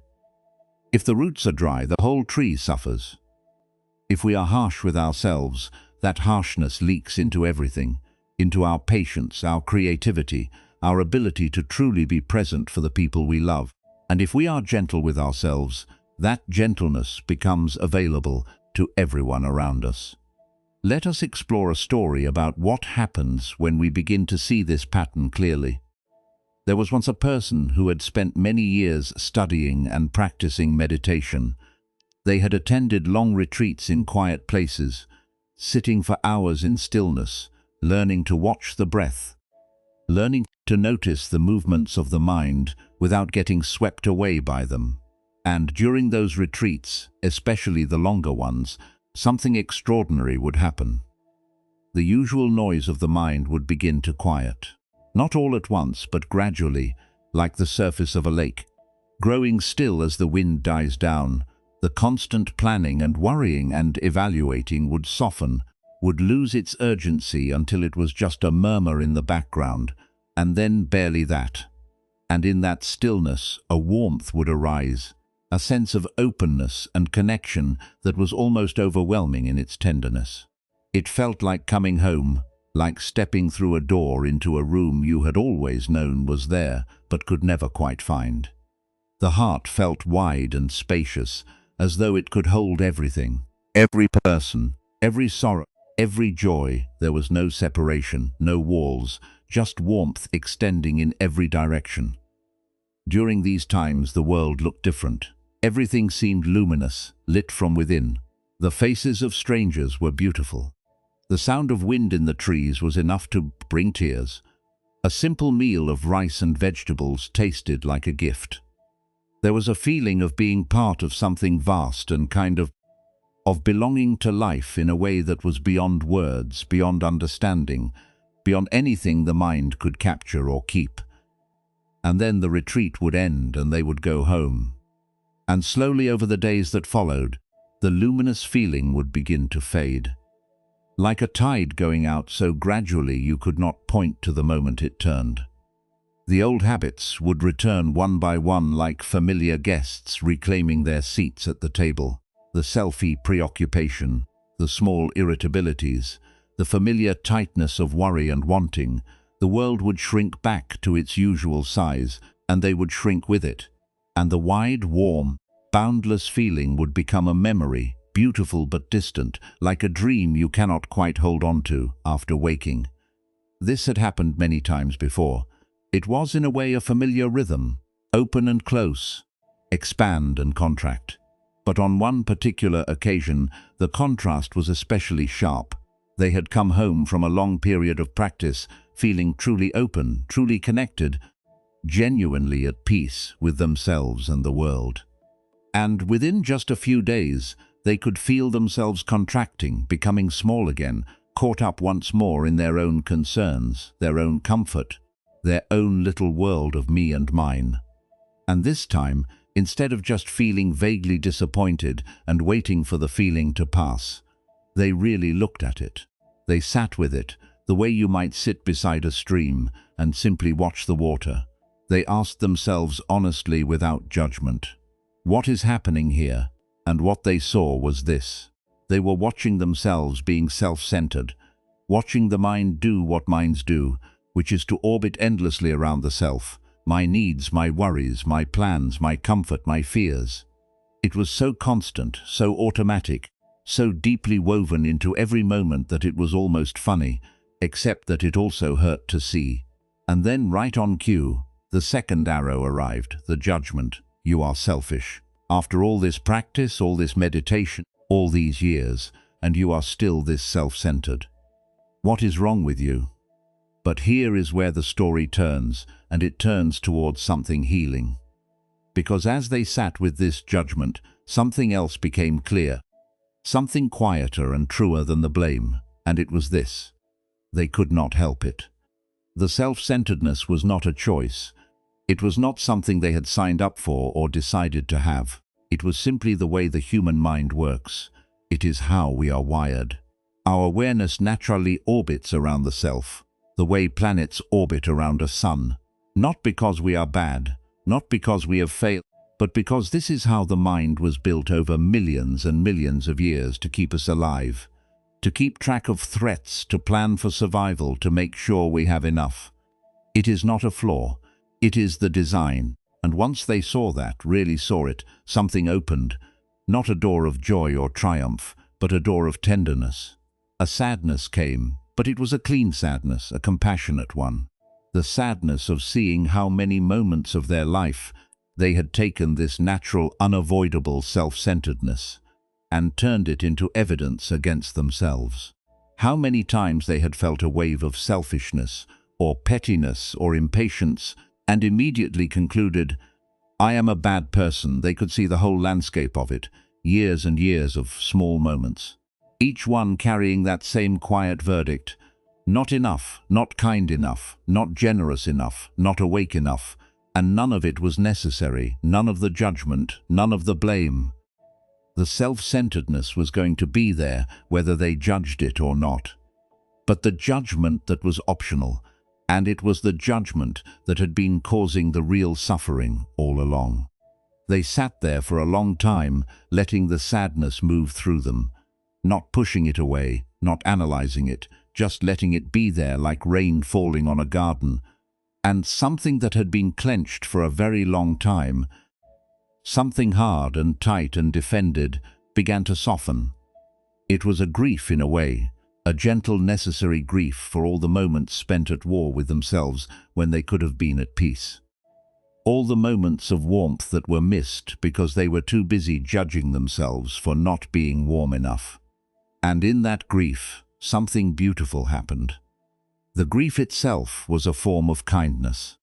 By allowing themselves to feel sad about how they had treated themselves, they were for the first time truly being on their own side. They were saying, in effect, "You did not deserve all that harshness, and I am sorry." It was not a dramatic moment.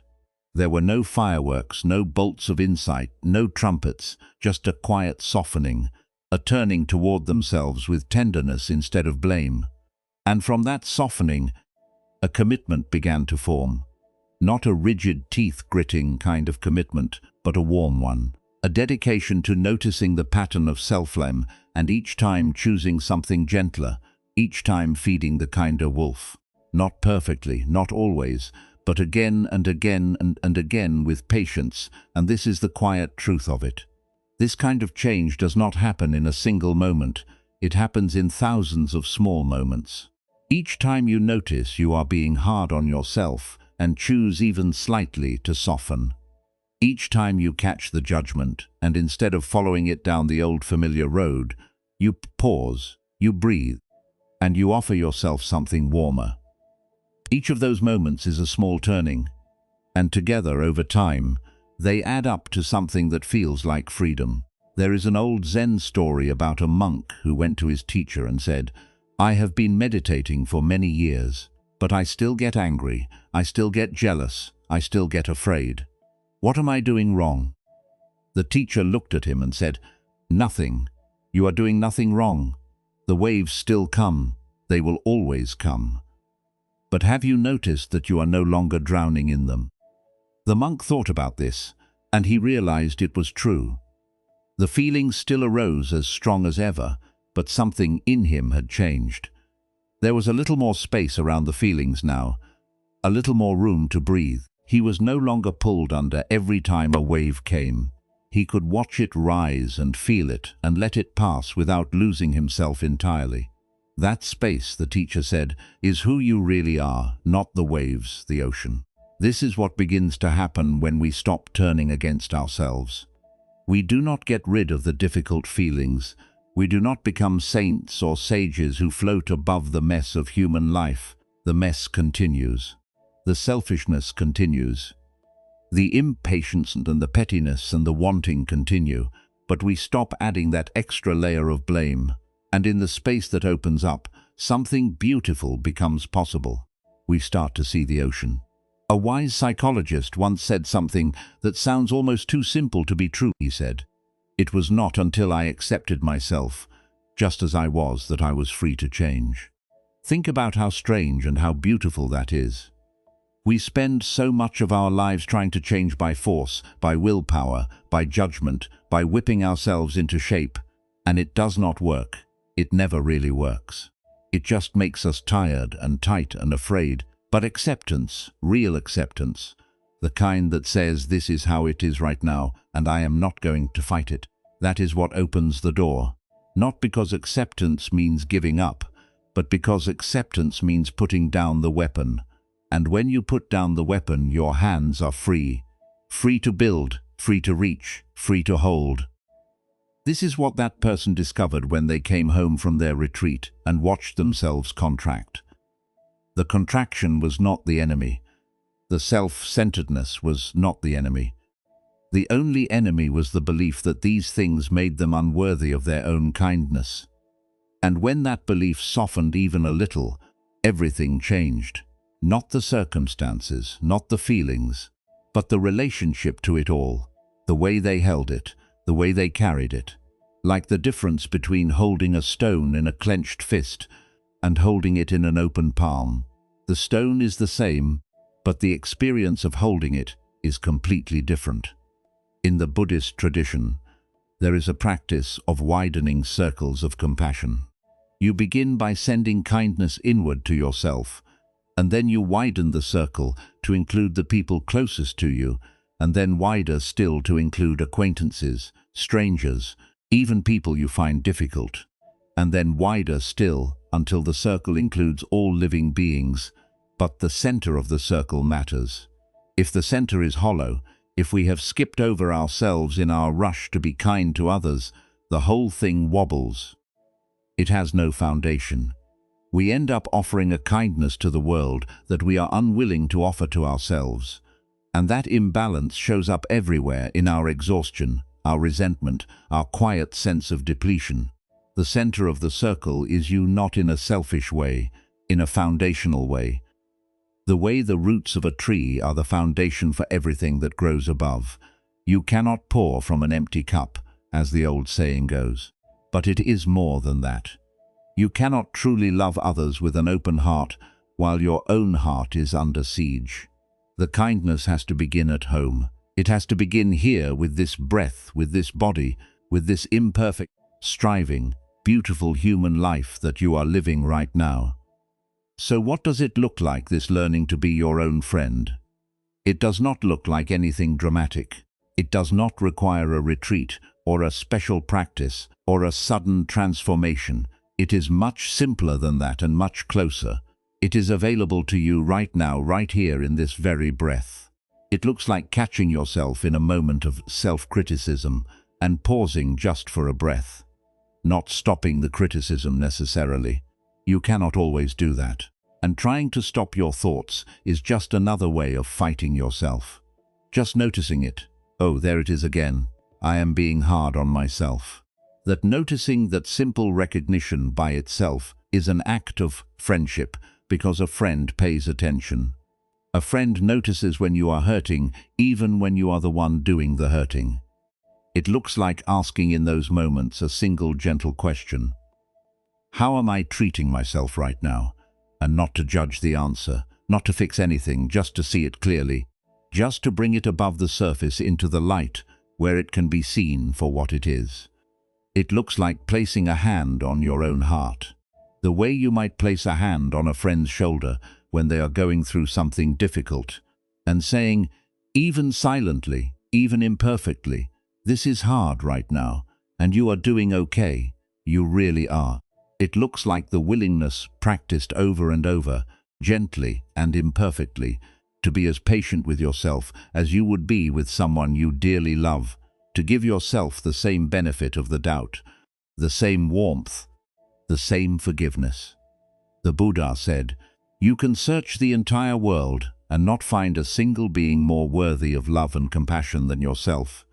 And perhaps lying here tonight, you can let those words land softly, not as an instruction, not as something else to achieve, but as a permission, a gentle ancient permission to turn the kindness inward, to be at last your own dear friend.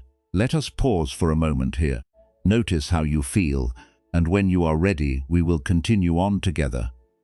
Sometimes the most important change in our life begins with the smallest agreement. A quiet yes spoken to ourselves. A willingness to try something different. Even when we are not sure it will work, even when everything in us says, but what if it does not? The old Zen teachers had a saying, lap and the net will appear. It is not a promise that things will be easy. It is a reminder that sometimes the only way to discover what is waiting for us is to stop holding back and allow ourselves to fall into something new. Tonight, as we move deeper into this quiet evening together, let us explore what it looks like when someone makes that leap. When they say yes to treating themselves differently, even just for a little while, and discover that on the other side of their fear is something they did not expect. Something gentle, something warm, something that was waiting for them all along. Let us explore a story about a young woman who had just finished her training as a healer, a counselor, someone whose job it was to sit with people in their pain and help them find their way through. She had studied for many years. She had read books and attended lectures and practiced under the guidance of experienced teachers. She was bright and thoughtful and deeply empathic, the kind of person who could feel what others were feeling almost before they said a word. And she was terrified, not of the work itself. She loved the work. She loved sitting across from someone and creating a safe space where they could finally let down their guard and be honest about what was happening inside.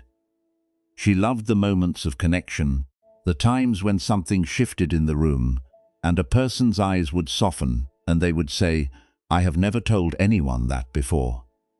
What terrified her was herself. She was convinced, deeply and thoroughly convinced, that she was not good enough to do this work, that she was pretending that she had somehow slipped through the cracks of her training and ended up in a chair she did not deserve to sit in. It was as though everyone else had received some secret manual on how to be a real healer, and hers had been lost in the mail. She looked at the other counselors around her, the ones who had been doing this for years, and she saw confidence, she saw steadiness. She saw people who seemed to know exactly what they were doing, who spoke with quiet authority, who never seemed to second-guess themselves the way she did. And then she looked at herself and saw doubt, uncertainty.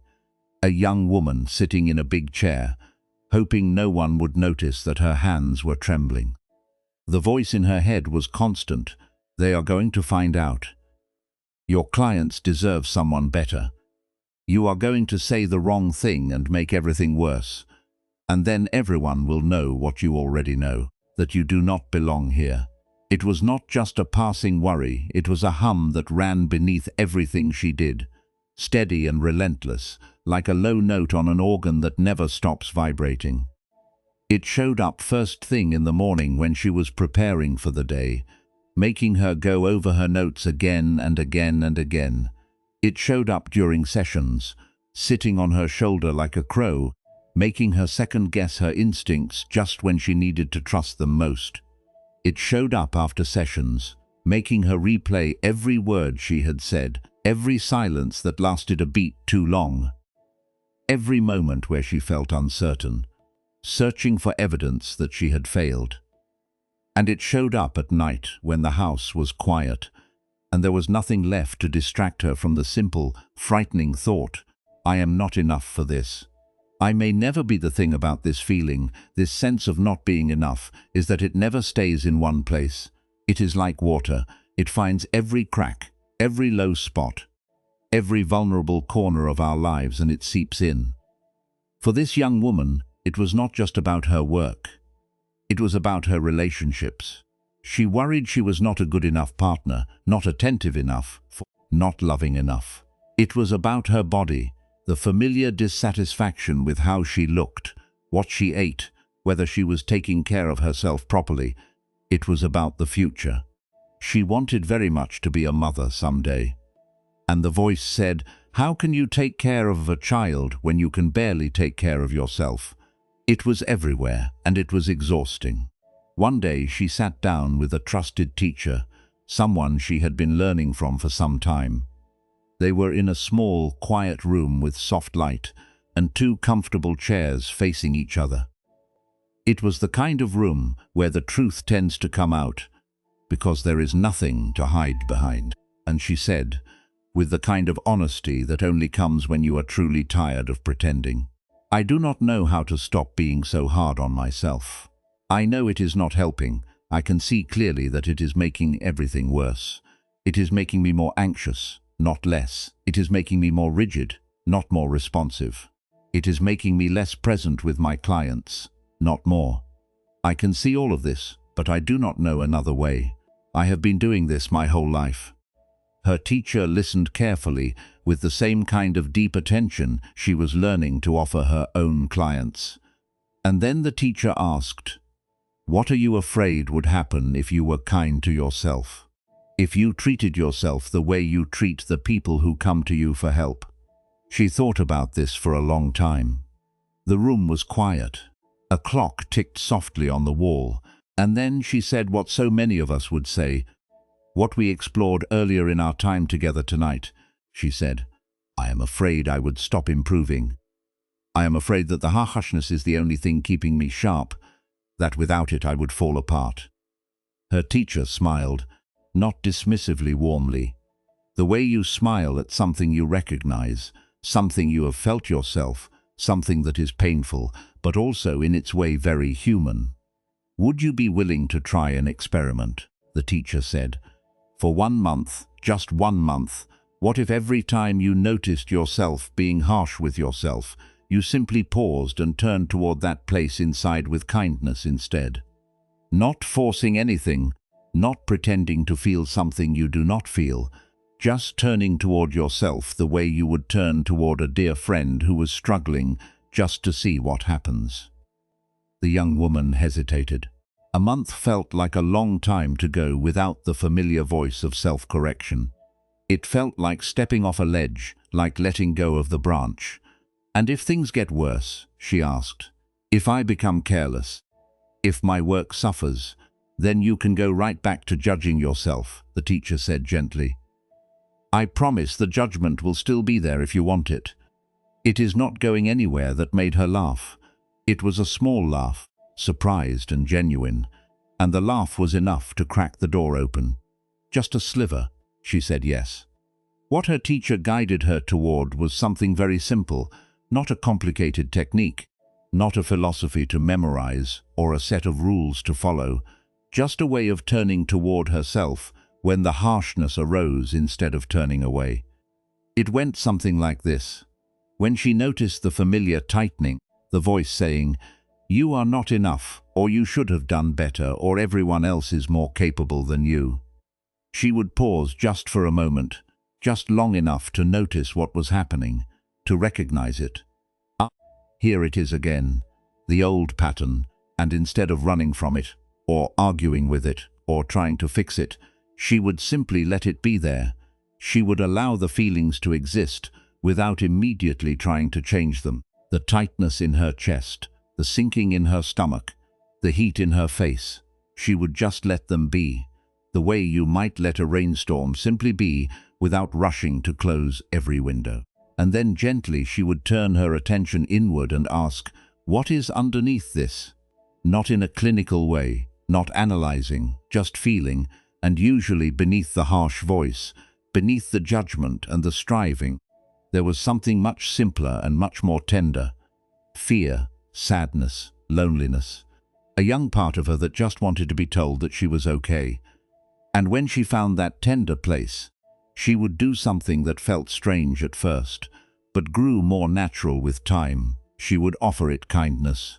She would put her hand on her arm or on her heart, and she would speak to that part of herself, the way she would speak to a frightened child. "It is okay, you are okay. You do not have to be perfect. You just have to be here." More than the words, it was the intention behind them that mattered. The sincere wish to be gentle with herself, the decision made again and again to respond to her own pain with warmth instead of criticism. She did this for a month, and if you are imagining a smooth, graceful arc from self-criticism to self-love, it was not like that at all. It was messy. It was uneven. Some days the kindness came easily, like a warm breeze finding its way through an open window.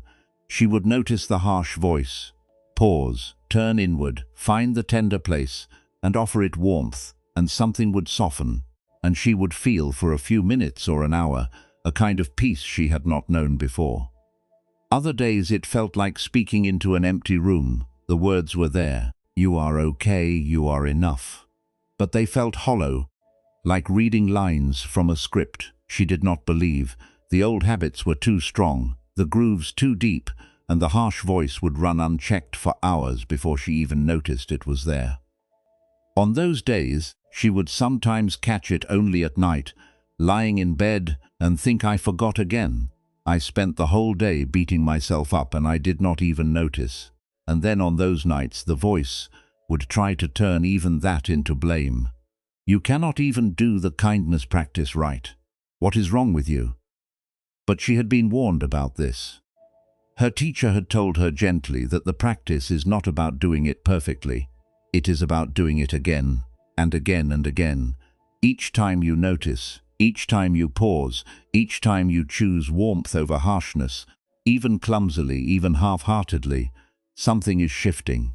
Something beneath the surface, too subtle to see, is slowly, quietly rearranging itself. So she kept going, not perfectly, not gracefully, just persistently. The way a river keeps going, not because it has a plan, but because that is what rivers do. And something began to shift. It was subtle at first. A moment here, a moment there, where the tightness in her chest would ease, and she would feel briefly, unexpectedly, a warmth that she had not felt before. A warmth that was not coming from outside, not from a compliment or an achievement or someone else's approval, but from inside, from herself, as if somewhere deep within a small fire had been lit that she did not know she was capable of lighting. And then gradually the moments grew longer.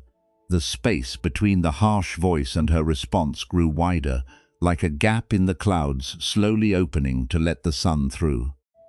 She started to catch the pattern earlier, to notice the tightening before it became a full storm. And she found to her genuine surprise that the kindness was not making her complacent. It was not making her lazy or sloppy or careless. It was making her braver.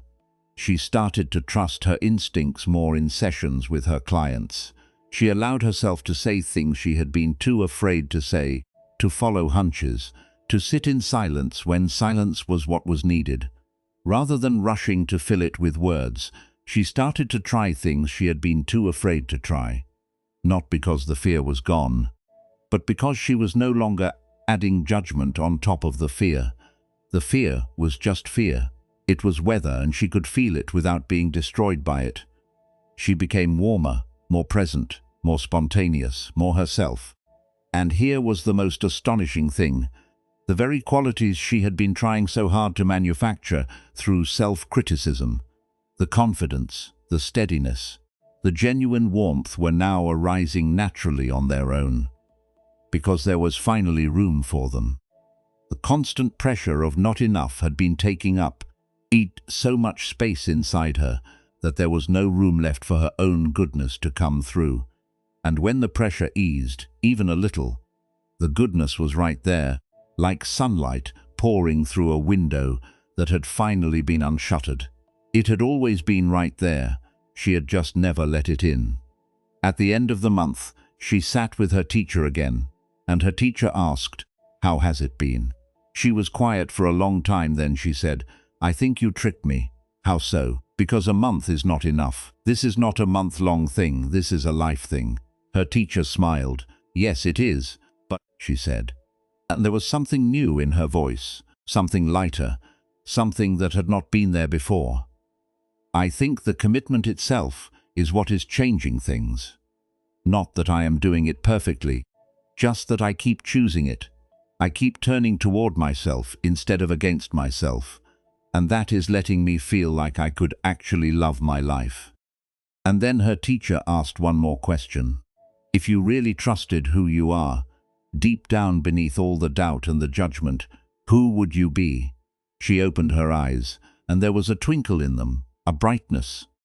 The look of someone who has glimpsed something precious and knows it is real. "I would be a really good mother," she said.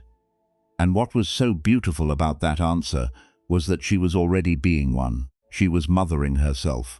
She was learning to hold herself the way a good mother holds a child, with patience, with warmth, with the steady reassurance that says, "You are okay, you are safe, I am here." And that is what kindness does. When we learn to offer it to ourselves, we become a source of it for everyone around us. Not a strained, effortful kindness that comes from obligation, but a natural, overflowing kindness that comes from fullness. The way a spring gives water, not because it tries, but because it is full. A poet once wrote words that seem to speak directly to this, to all of us who hold back from our own lives, because we believe we are not ready. She wrote about the moment of choosing to step through the door, even when we feel unworthy, even when our motives are not pure, Even when we are afraid, even when every voice inside says, "Not yet, not you, not now," she asked gently. Why do we wait? Why do we hold back from our own awakening? Why do we stand at the threshold and refuse to cross? Is it because we believe we are not ready, not good enough, not whole enough, not healed enough? And then she said something that cuts through every excuse, every hesitation, every carefully constructed reason we give for staying small and staying safe. She said that perfection is not a requirement for anything except pain, that the stories we tell ourselves about our separation and our failure are just that, stories, and that the only moment we have to be whole is this one right now, not when we have fixed ourselves, not when we have earned it, not when we have become the polished, shining version of ourselves that exist only in our imagination. Now, just as we are with everything we carry, now is the moment. This is the day. These words are not about striving. They are not about trying harder. They are about the deepest kind of permission.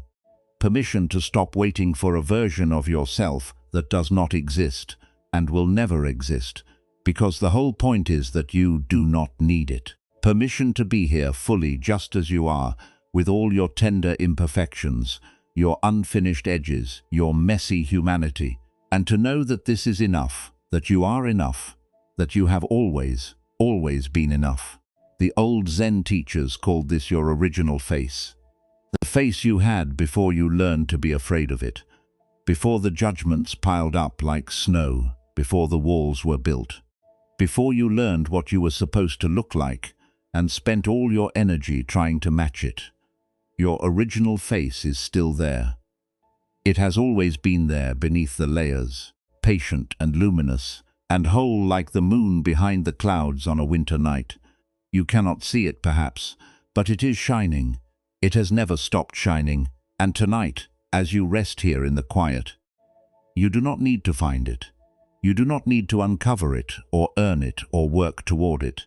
You can simply allow the possibility that it is already here, that the goodness you have been searching for, the wholeness you have been chasing, the love you have been trying to earn, is not somewhere out ahead of you, on a road you have not yet traveled. It is right here in this breath, in this body, in this moment, which is the only moment there has ever been. It has been raining gently all evening, this soft, quiet rain of awareness and kindness. And the garden of your heart has been receiving it. Whether you noticed or not, the soil is softer now. The seeds that were always there, seeds of compassion, of warmth, of a deep and steady love for this life and everyone in it, including you.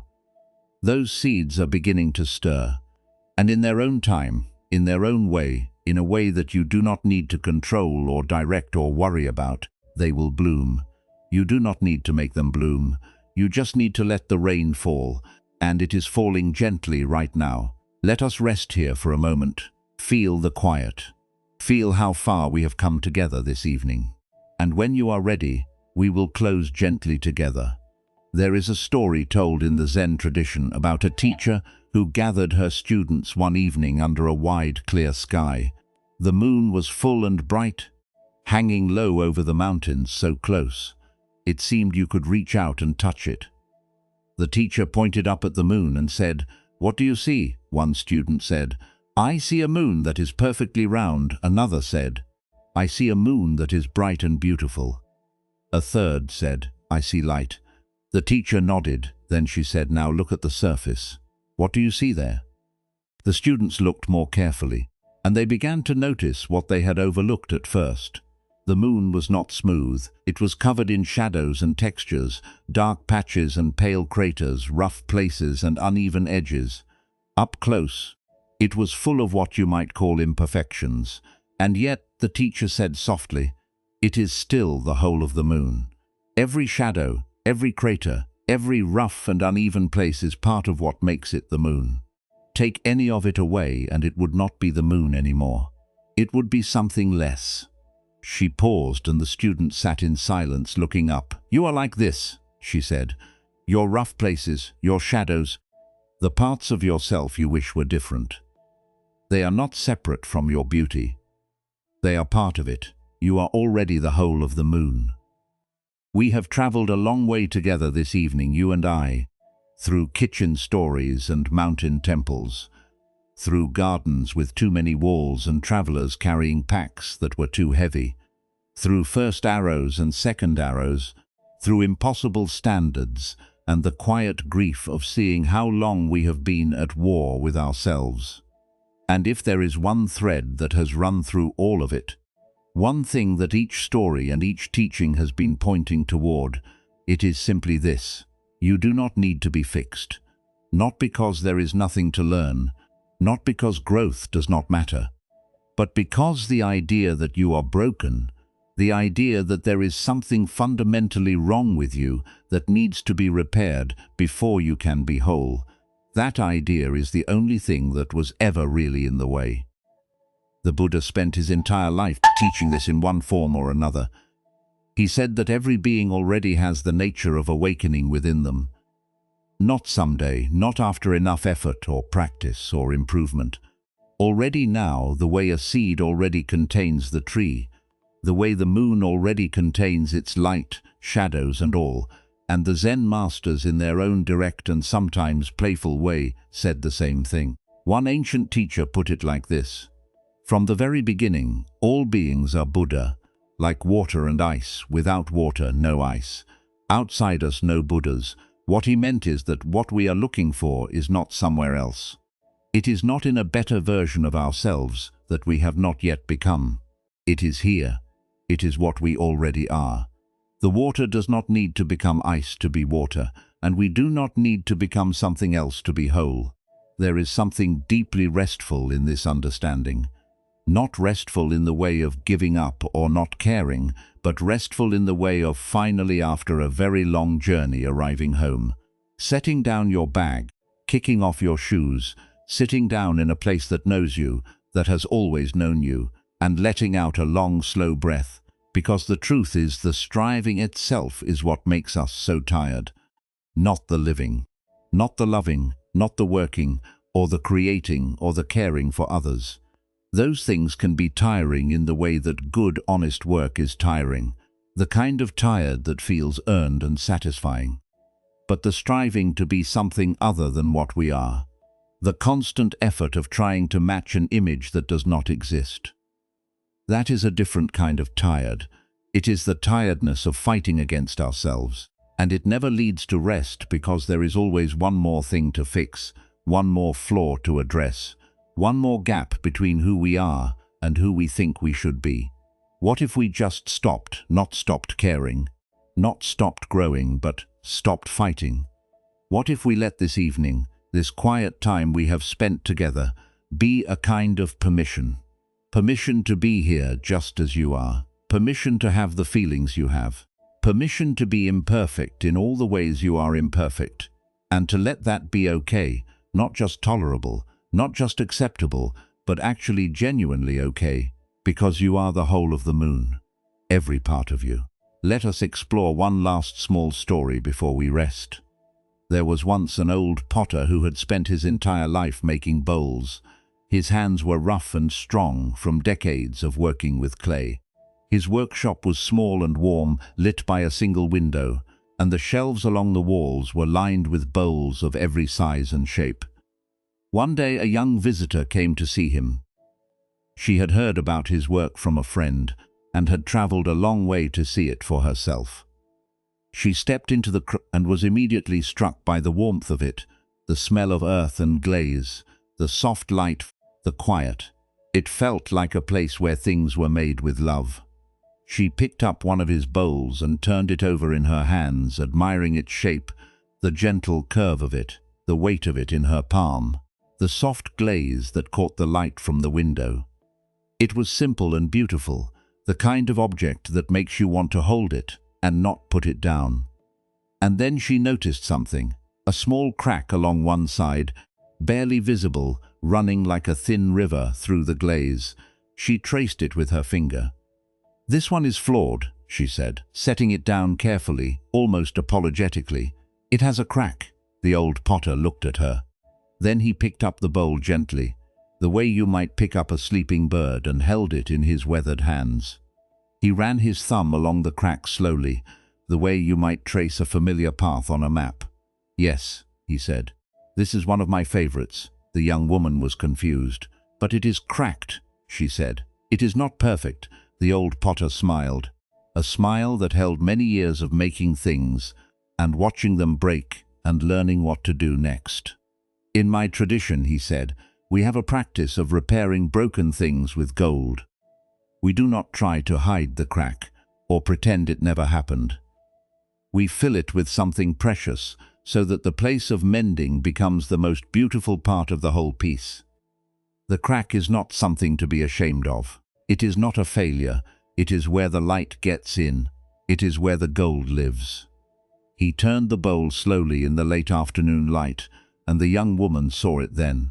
The thin line of gold running through the glaze, catching the sun, glowing softly, almost alive. It was, she had to admit, the most beautiful part of the whole bowl, more beautiful than the smooth, unbroken glaze on either side, more beautiful because it told a story, because it was honest, because it did not pretend to be something it was not. "We are like this," the old potter said quietly, setting the bowl gently back on the shelf. "Our cracks, our breaks, our places of mending, they are not what make us less. They are what make us real. They are what make us ours. And real, my dear, is far more beautiful than perfect ever was." This old practice of mending with gold has been cherished for centuries, and it holds in its simplicity everything we have been exploring tonight. The idea that our broken places are not evidence of failure. They are not things to be hidden or ashamed of or covered over with walls.